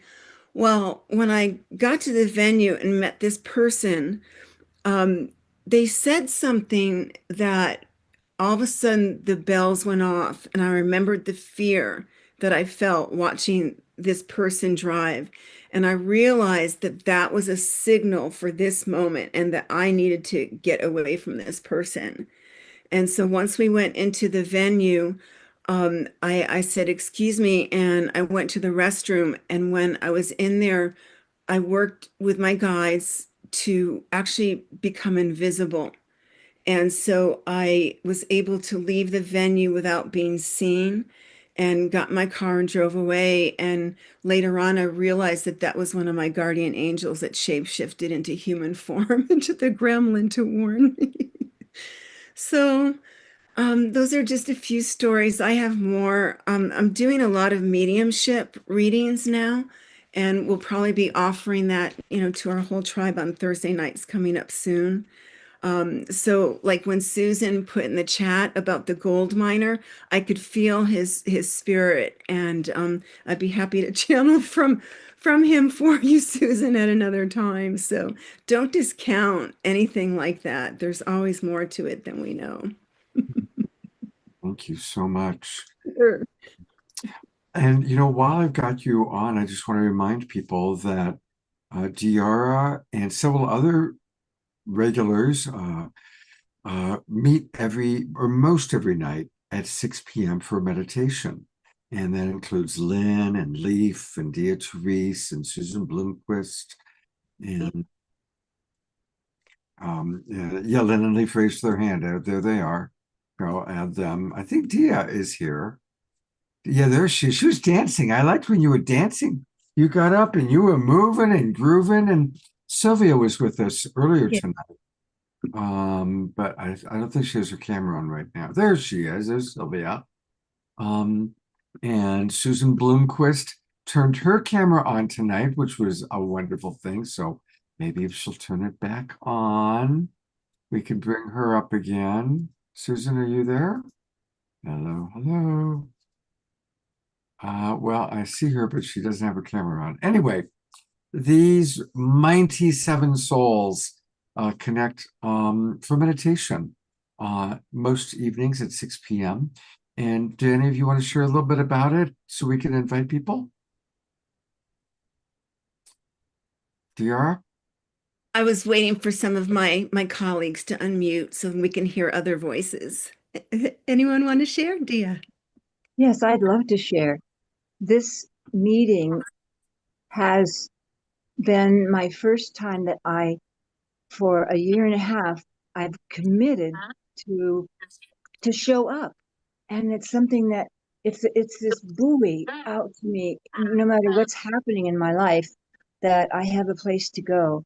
And we have sometimes I share the Yogananda prayer for the awakening. Lynn and Leaf, they can speak for what they share. And it's just, it's a basket for me that we are all held in, and be most welcome for others to join us. Thank you. Scott, he's one of the souls of the seven. Yes, this is also true. I think here's Sylvia and Darren. I think I saw Susan Bloomquist turn her camera on. There she is. So yeah, if you are interested, maybe Lynn or Leaf or someone, if you could put into the chat box the Zoom room link, so our friends have it, of how people can reach all of you. And Susan, is there anything you'd like to add about the evening meditation group? Oh, sure. Well, we meet every night and it's very simple. There's a little song in the beginning and a prayer, and then we do 10 minutes of quiet meditation. And that's very nice. And then we close with another prayer and a song, and that's it. And it usually takes 20 minutes. But we've been doing it a long time, and it's a nice group, and people come, people go, and it's just very low key, very easy. Beautiful, beautiful, beautiful, beautiful, beautiful. Thank you, Sylvia, for posting the link for our meditation group. It's right there above George Noble's Ask for It. Basically, we meet at 7 o'clock, and within first 5 minutes, 6 o'clock, 6 o'clock Pacific time. 7 o'clock Mountain Uh, Time. We, in the first 5 minutes, say hello to each other, discuss any intentions that we need to put into the meditation period that we're going to conduct. Then Lynn or Sylvia offers an opening song, and Dia or myself will read the prayer for meditation, Wait. for awakening. We'll do a 10-minute silent time for those meditations to manifest out. And then I'll follow up with a rendition of the Lord's Prayer translated into the Essene version, and really enjoy the message that comes through on that. And then we'll have a closing song. And as Susan said, it takes us about 10 minutes or 15 to 20 minutes. And for those of us that get together, it's quite powerful It in really is. healing the day's difficulties and recentering us so we can go into our evening and then rest peacefully. Thanks for letting us share. Absolutely. Thank you for doing that. And I hope more of our people will participate, and I'll try and jump in more often. And Scott, may I say one more thing? Of course. Yes, sometimes Dara, as I call her, she does a full meditation, and we're all woven together in this great beauty of love and life. So I so love that when she's there. Well, I'm glad you haven't mentioned that, because we're going to conclude tonight. The very, very, very, very last thing tonight is going to be Diara doing one of her special Diara long meditation blessing, take us into another world experiences. So we're going to close tonight's show with that. But there's still have another Omashore song. And we also actually have right now, speaking of prayer, I want to dedicate tonight's prayer time to our beloved friend, Pookie Lee.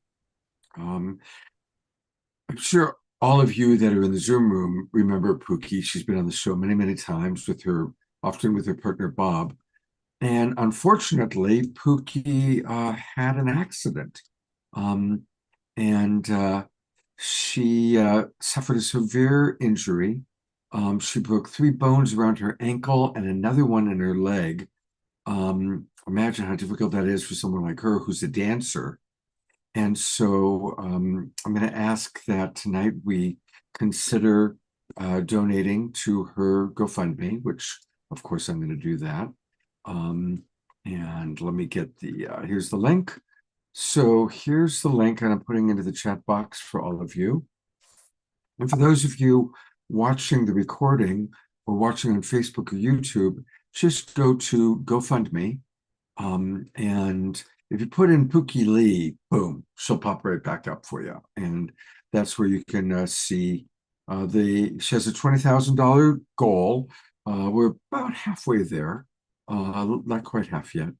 So let's all please contribute green energy to Pookie Lee. But in this moment, let's start with some prayer energy. So I'm going to go to gallery view and invite you to turn on your cameras. And let's just all remember how much we love Pookie Lee and her bright, joyful spirit that she is. And let's send maximum grace to Pookie Lee. Maximum grace to Pookie Lee.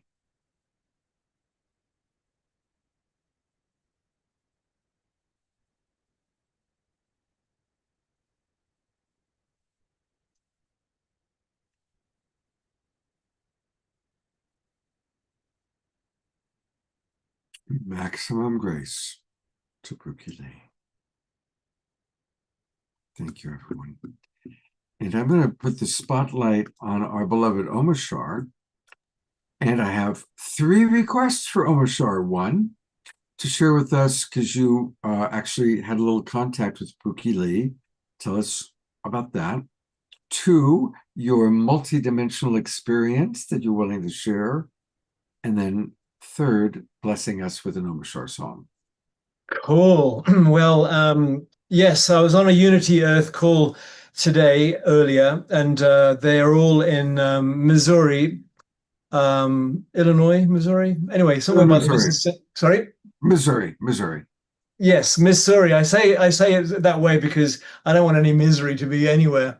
And they've had that having an amazing time down there called Fields of Healing. Unity Earth as a group of 30 or 40 Unity Earth people. And they're at Unity Village at the moment. And we had a call from there. It was beautiful. And during the call, Pookie Lee came on. And she was beside herself for not having to be able to be with all of her family in her hometown because of a busted leg. And but she was celebrating the fact that it had really brought her into herself, and that she was finding out that it was actually a reset for her, not just resetting the foot, but a complete reset, because it's going to be almost 6 months before she'll have full mobility again. And as Scott said, as a dancer, it's pretty tragic to suddenly be unable to dance or even move. I know that she had tickets to go to Burning Man, and she's ended up with, I don't know, 20 or 30 grand bill instead from the surgical procedures. And so anyway, it was good to see her. She was in great spirits. She's obviously gone through the mill, and she's come to a place within herself where she realizes this is what the universe is asking of her, knocking her right into you're now completely immobile, and what are you going to do with that? And she has taken it to be, well, this is going to be a reset for my life, and I know I'm going to rise and be even more awesome than I already am. And so that was good to hear from her. And the metaphysical, multidimensional chat, I don't know, I have had many multidimensional experiences in my life, and I won't go too deep into them because we'll be here for probably eternity. But when I was my favorite thing when I was growing up, I read a lot. But before I got into spiritual books, I always used to read books about ghosts, and I used to love reading about ghosts. And then the first iteration that I have of things beyond the veil was my grandmother had 2 daughters, my mum and her sister, and her sister got tragically killed by a truck who ran over her bicycle. And she said to me that about an hour before she heard from the hospital that her daughter had passed, her daughter actually walked through the wall. This is an atheist woman who absolutely has no inkling of life outside of this human form. But she said to me that she came and walked through the wall, and she knew in that moment that her daughter had passed. And I thought that was an amazing thing. But this was a good seeding for an Omashar. And and then 2 more things. Another quick thing was my father, who died, passed away. Whatever, his body left him. He's still around. Died about a decade ago, and literally about 10 minutes before I was supposed to have a phone call with him, he was in hospital. I felt his spirit walk through my body, push, and I said to my friend at the time, my father just died. And then 10 minutes later, my brother rung up and said, Dad just left the planet, different verbiage, because he just died. And so there's these confirming things that seem to be like ABC for us here, because we already know about multidimensional realities and life off planet the other. But the other experience that I had, which is really defining for me, which is really important now, is that is the knowledge. I was in a meditation group, and this was in New Zealand when I used to live in New Zealand. And New Zealand for me was an absolutely magical place. It seeded my awakening.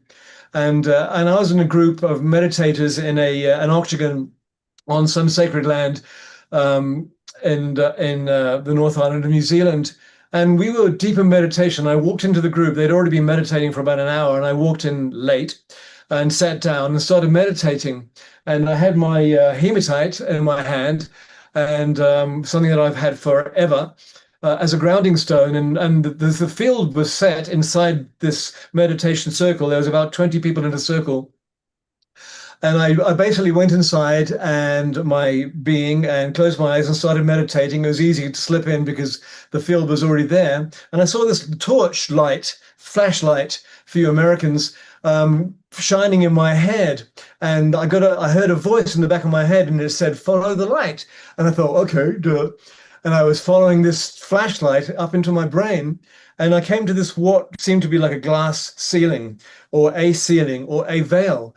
And it said, now, the voice said to me, okay, now let go of Omashar, let go of yourself. And I thought, well, that's interesting. But I was in such a heightened state of being that I did. I let go of myself. I had no sense of self, but suddenly I felt connected to everything. And I felt 1,000,000% more than myself. I felt more alive and more present than I ever had, ever. Without a body, without any moniker like Omashar, any touchstone. And so why it's important for me now is because it was an actual, almost physical memory that I have.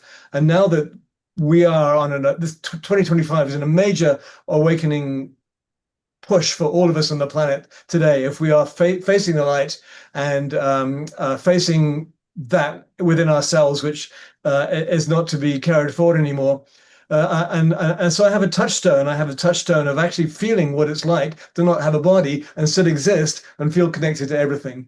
And so that is my story for now, Scott, I think.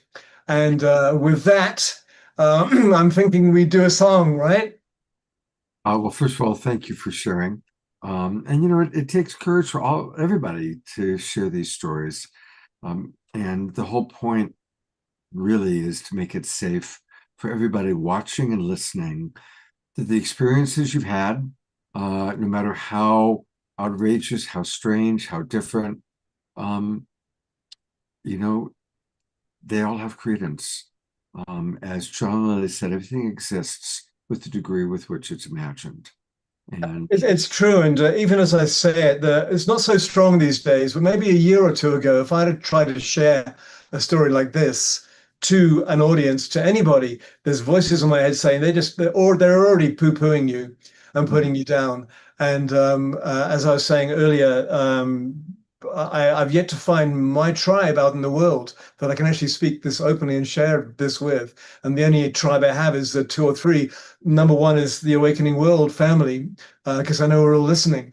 And we have created, or you initiated it with Deborah, and then we've created a group container. And all we have to do is slip into it, and we're already more than we are individually. And with that, we can see through each other's eyes and feel through each other's experiences. And the lifting becomes rather easy, rather than having to push it up. We can use one finger, well, the right finger, of course. And oh, beautiful. Before we go actually into the Overshore song, I'll give you a moment. I want to bring Diarra and Desiree back up one more time. Diarra, at the very end, after his song, I'll turn it over to you for your big, magical, amazing experience. But I wanted to see if either of you have any other thoughts that you wanted to share before we kind of wrap up tonight's show. Desiree, go ahead. Yep, I'll go ahead. I just was thinking about everything that we were saying, and I really thought about, how we talked about stepping into our true, authentic self. I can tell you from my personal experience, the amount of drama and trauma that I had in my younger years and my early adulthood was, I lived lifetimes within this lifetime. And that being said, it wasn't until I remember one day looking around and going, no more. This is not okay anymore. I'm going to do whatever it takes to make me happy. And at that point in my life, I had lost everything. Everything I dreamed about since I was a little girl, everything I had built. And I was like, what am I going to do? And I just started doing those things that brought me joy. The other thing I began to do was facing my fears. It is so funny. The very first time I laid on a Reiki table, there was all these, I'm an adult, right? There's all these women who came around and they placed their hands on me and they go, "You're scared of the dark." And I had to admit to all these women, I was like, yes, I am scared of the dark. And so it was facing each one of those fears going, it's okay. And I would call in my guides and I would ask before I even went somewhere if I was scared. And I would say, is it okay? Am I safe? And my guides would literally, do the muscle testing and push me forward. And they go, it's okay. And I'm okay. Now I'm okay. And slowly, as I did that over time, I'm releasing those fears. I'm bringing in that joy to my life. And that's really what started to transform me. And I began to change my perspective into like, instead of, like woulda, coulda, shoulda, it was like, I'm going to create. This is what I want. And I'm going to draw it near me. And I think that was huge. And that authentic part of me that I said, I understand what I'm seeing. Well, maybe not always understand, but I know what I saw. I know what I experienced. Nobody can take that away from me. And as I began to fully listen to what brought me joy, brought me happiness, and I stepped into those things that I really gravitated towards with my energy and let go of those fears, those worries, those limiting beliefs that held me back from doing what I authentically needed to do, that's when that inner peace really came. And that's where those channeling really opened up. And that's where I could be that person I needed to be so I could show other people it's okay to do weird stuff. If you want to wear feathers in your hair, wear feathers in your hair. If you need to twirl around 3 times to clear the energy as you're walking through Walmart, go for it, right? They're probably going to take pictures of you. You'll probably be famous on the internet, but not know it. That's okay, right? And as we just step into the authentic self and release those fears, that's where the true magic happens, and you'll start seeing so much. So, yeah. Thank you so much. Thank you. Beautiful advice spoken from your experience, which is the best. Thank you. I so appreciate you, Desiree, for all the ways you contribute to our show. And your tears right now are beautiful. They're really beautiful. All right. Well, I think then we will go to Omashar for a closing song, and then TR has a very special experience for us.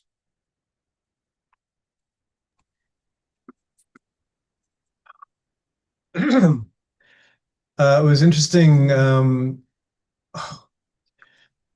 in the chat. Connie just put Follow Your Bliss by Joseph Campbell, of course. And then Just Do It with Nike. And then I Googled Nike, and Nike was a Greek goddess, and Nike. And so he chose well with that name because he's now a trillionaire, Nike dude. But anyway, let's look at the origins of Nike, and that was a Greek goddess. You can just check it out. I had to push through about 10,000 pages of where you can buy Nike. So anyway, this is a song I haven't played forever, and it's called Shine On, and we shall see how we go. Let's get some dancers up because it's got a little rocking beat behind it.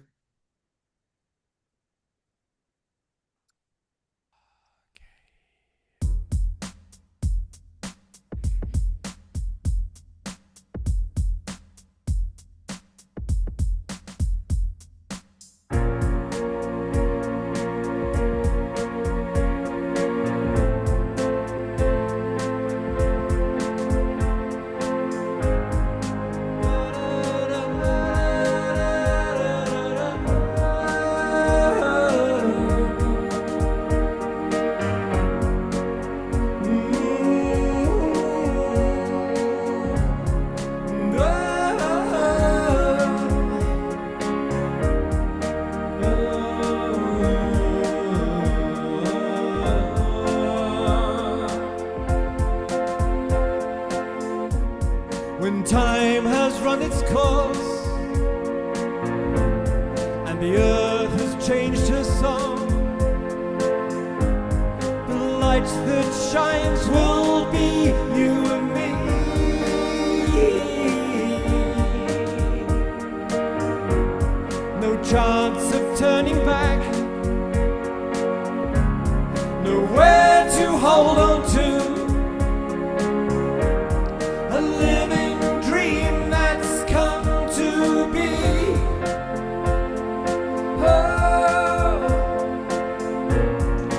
days were growing cold,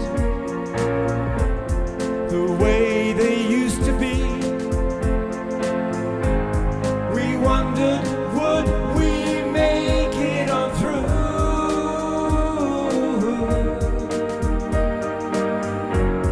And now with open hearts,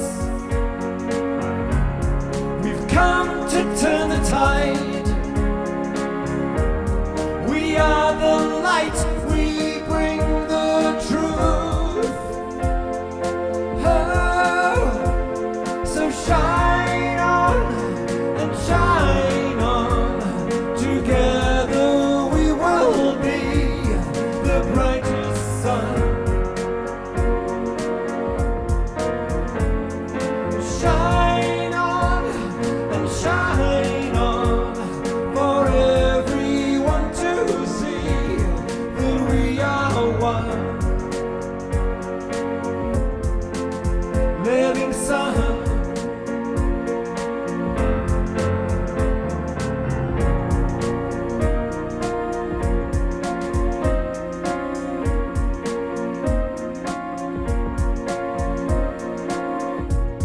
The day has now arrived,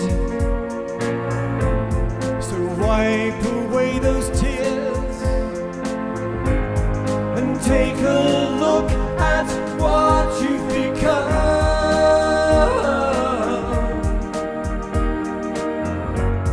There's love surrounding you, no need to hide yourself.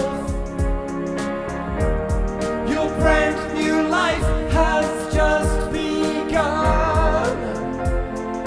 Oh, so shine on and shine on. Together we will be the brightest sun. Shine on and shine on for everyone to see that we are one. Living sun, we are one. So shine on and shine on. Together we will be the brightest sun. Shine on and shine on for everyone to see that we are one. And we'll shine on into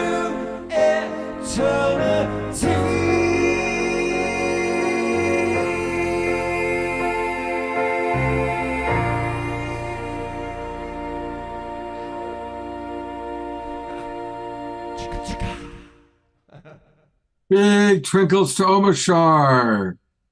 And thank you to all of our wonderful dancers. Yeah, that rocks. I'm glad for that. Absolutely. I lost my voice, but hey. Well, you kept it long enough. And hey, everybody, one more time, a reminder. We can support Omashar by going to Bandcamp, omashar.bandcamp.com for all of his recordings. And you can go to Omashar Music on YouTube and see my latest song, which is called something or other, I Am You, that I've just pimped out and made a video yesterday. The whole project, one 5-minute song and a video took over 50 hours. And so on this Saturday, I know we're going to have some show announcements soon, which I believe is a Making Contact show. I'm going to put a link for everybody who comes into the Zoom room to have the song professionally studioed for free. I'll give you. Wow. I'm going to give it as a gift because, hey, it's how we roll. Well, thank you. And I am on your YouTube channel. And which one do you want? Are we looking at? No, you need to go to Omashar Music somewhere there. I'm in Omashar Music. What's the title of the new one? It's called I Am You. I uploaded it earlier and it does play. Keep going. Maybe it's there. There it is on the There top it right. is. I am you. Okay, here it is. It's absolutely awesome. So check that out after. And I had such fun doing it. And yeah, so I'll give away the actual track that I spent 45 hours recording, finished 3 or 4 days ago on Saturday. So turn up on Saturday, and if you're on YouTube or Facebook or our streaming partners, join the club. Beautiful. There's a lot of comments coming in. People have already been listening to I Am You. So there you have it. And thank you, Omashar. I love you much. And yes, as Omashar said, on Saturday night, it's another edition of Making Contact. And we're going to have all of our old buddies with us. Alan Steinfeld will co-host, Danny Sheehan, Steve Bassett, JJ and Desiree Hertok, and of course, our beloved John Martin will all be with us, as well, of course, as Omashar and myself. There's a lot of really exciting new information. We are getting very, very, very, very close to government disclosure. And meanwhile, while we wait for the government, which is a little bit slow, there's a lot to share. So join us on Saturday night for another edition of Making Contact. And we are now going to make contact with Diara, who is going to bless us the beautiful, beautiful experience. Thank you, Scott. Ooh, okay, everybody. So make yourselves comfortable. Attend to any biological needs, and just feeling hearts beginning to open. I'm feeling curiosity. I'm feeling people settling into the space. I'm going to go to gallery view because I like to look and deliver into each and every square whatever comes through for you individually as well as collectively.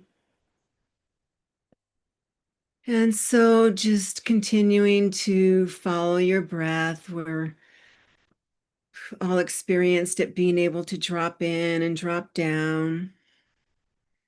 And if you have things that you need to be doing, you can maintain the energy level that was just brought to us by Omashar.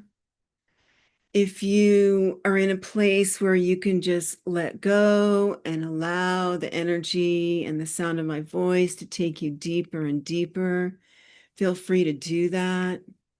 Feel free to drop off into a deep rest. Feel free to be speaking to your guides, to your higher self. And so, with multidimensionality, all these things can happen at the same time. All these ways of being conscious and then dropping into deeper states and deeper states and deeper states. And so, as you're checking in on the energy that's being offered, on the energy that's coming through, just allow yourself to keep falling into that right place for you. And just taking another deep breath in, you might want to reposition yourself in your seat or let your shoulders drop down. You may even want to turn off any devices if you're ready to go deep and then drop away.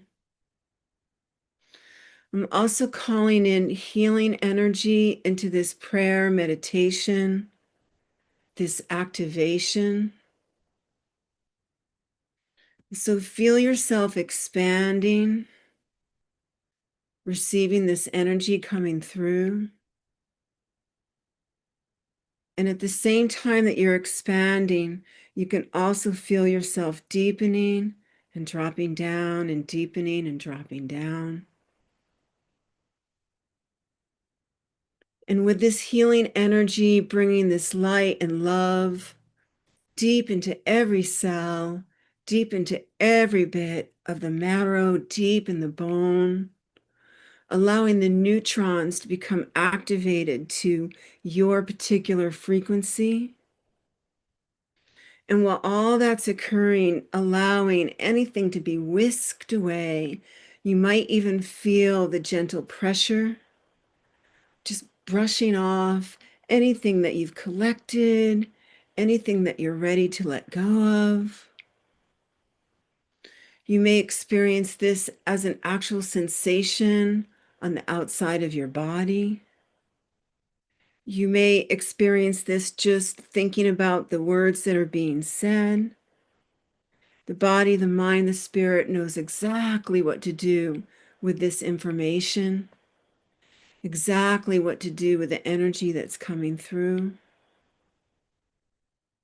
And while those of you that are resting and going deeper continue to do so, just taking anything other than that and pulling it out of your energy field, any frenetic energy, any worry, any concern, anything that we might attribute to feeling anxious. And some of that is even excitement as you're experiencing these sensations. And so allowing yourself to go deeper and deeper now if you choose to. While those of you who are ready to go up and out may do that as well. And I'm calling in galactic energies to add to the grounding energies coming up from the earth, from the elementals, from the trees, from the fields, connecting with the stars and the heavens, with you as that divine rod in between, allowing your crown chakra to open even more, allowing the base of your spine to open, especially in the back. Breathing in, dropping that energy down. Again, releasing any tension, any fear, any concern, and just breathe that out. Feeling your feet, connecting in whichever way you're facing, noticing those landlines coming up to meet you where you are. Continuing to process this, continuing to pull energies down and through, releasing and removing.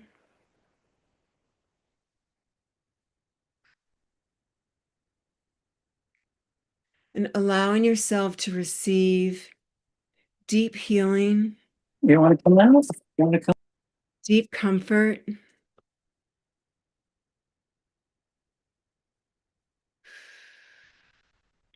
And just notice the joy that's present with whatever's happening. It's so amazing how we can hold the space and then allow for our 3D experiences to occur at the same time. Many of us have become masters at open-eyed meditation, going deep in or up and out while keeping eyes open, being able to access all those fields, all those dimensions, while attending to what's in front of us.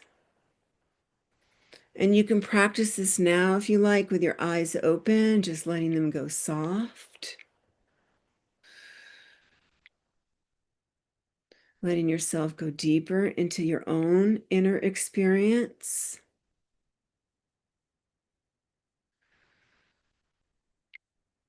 And just feeling the energy of the collective experimentation with your own energy fields.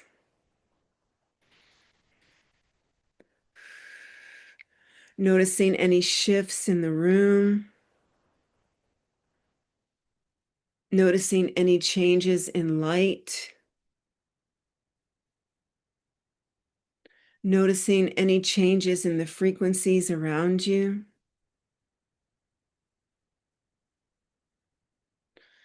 And taking in another deep breath and breathing in with all the cells of your body. Breathing in through your arms and your back and your legs, your entire body opening and breathing in now. Breathing in this accentuated oxygen, this accentuated lifeline. And if you start to feel dizzy, you can slow this down. If you start to feel shaky, you can place your hands on your legs and just press your legs into the ground. And just allowing yourself to experience this expansion of self.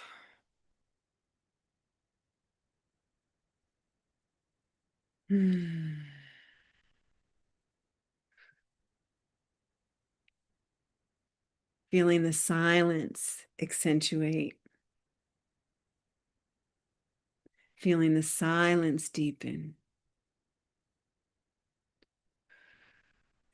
And you can picture this gathering as a beautiful ball of light, with the light going brighter and brighter as we send our love out from this central sun that we have created in this moment. Sending our love and light out to the larger tribe, out to our families, our cities, our towns, all around the globe and beyond.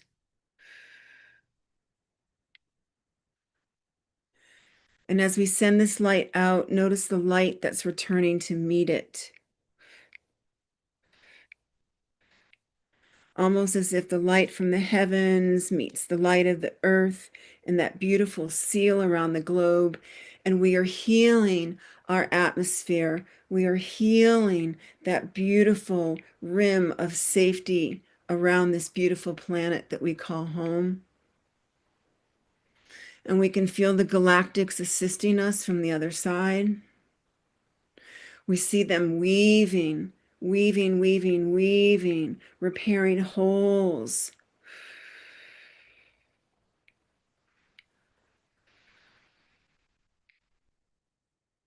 And just breathe this in, knowing that it's being done. In this beautiful container we've created, place in the center your own healing desires, your own prayers now, knowing that they're activated, they're expanded, amplified.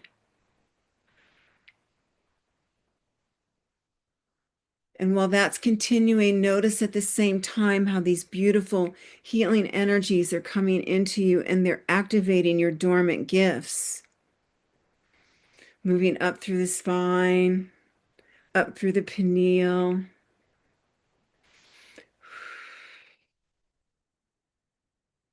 down and around. Notice these beautiful energies moving in and through you. And again, clearing away anything in the physical body that this can push out.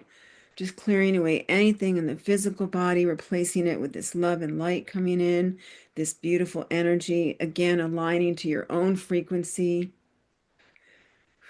your own individual pattern.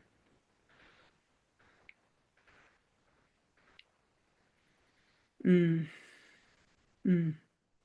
And again, working down from the ground as we begin to close this beautiful session.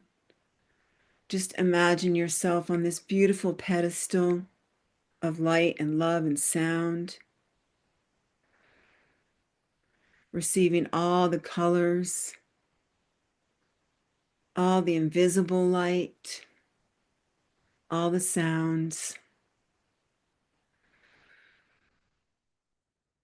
And for those of you that want to stay in this beautiful deep space, just continue to stay here and allow yourself to drop off and go even deeper. Those of you that need to come up to a more waking state of being, just allowing yourself to gently begin to do that and stay in that space of consciousness that's right for you and what you have in front of you. And for those of you needing to come back into full consciousness, just allow yourself to connect when you're ready to open eyes if they're closed, and connect with yourself first. And then with soft eyes, the room. And then when you're ready to connect with others as well. And many blessings. So much love. Thank you, sister, for this beautiful work together. Thank you, Scott, for everything tonight and this week. So it is. Thank you, Diora. So beautiful. And thank you, Desiree. You two are quite the team. You're two of the D's, and then sometimes we add Dia. Tonight we added Danae, rhymes with Renee. So thank you both so very much. Well, what a show, what a night, what a beautiful global peace drive we get to be a part of. Big thanks, of course, to Omashar, who makes all things happen. Thank you, my beloved brother. And thank you, of course, to Mirabai and Danae and to all of you.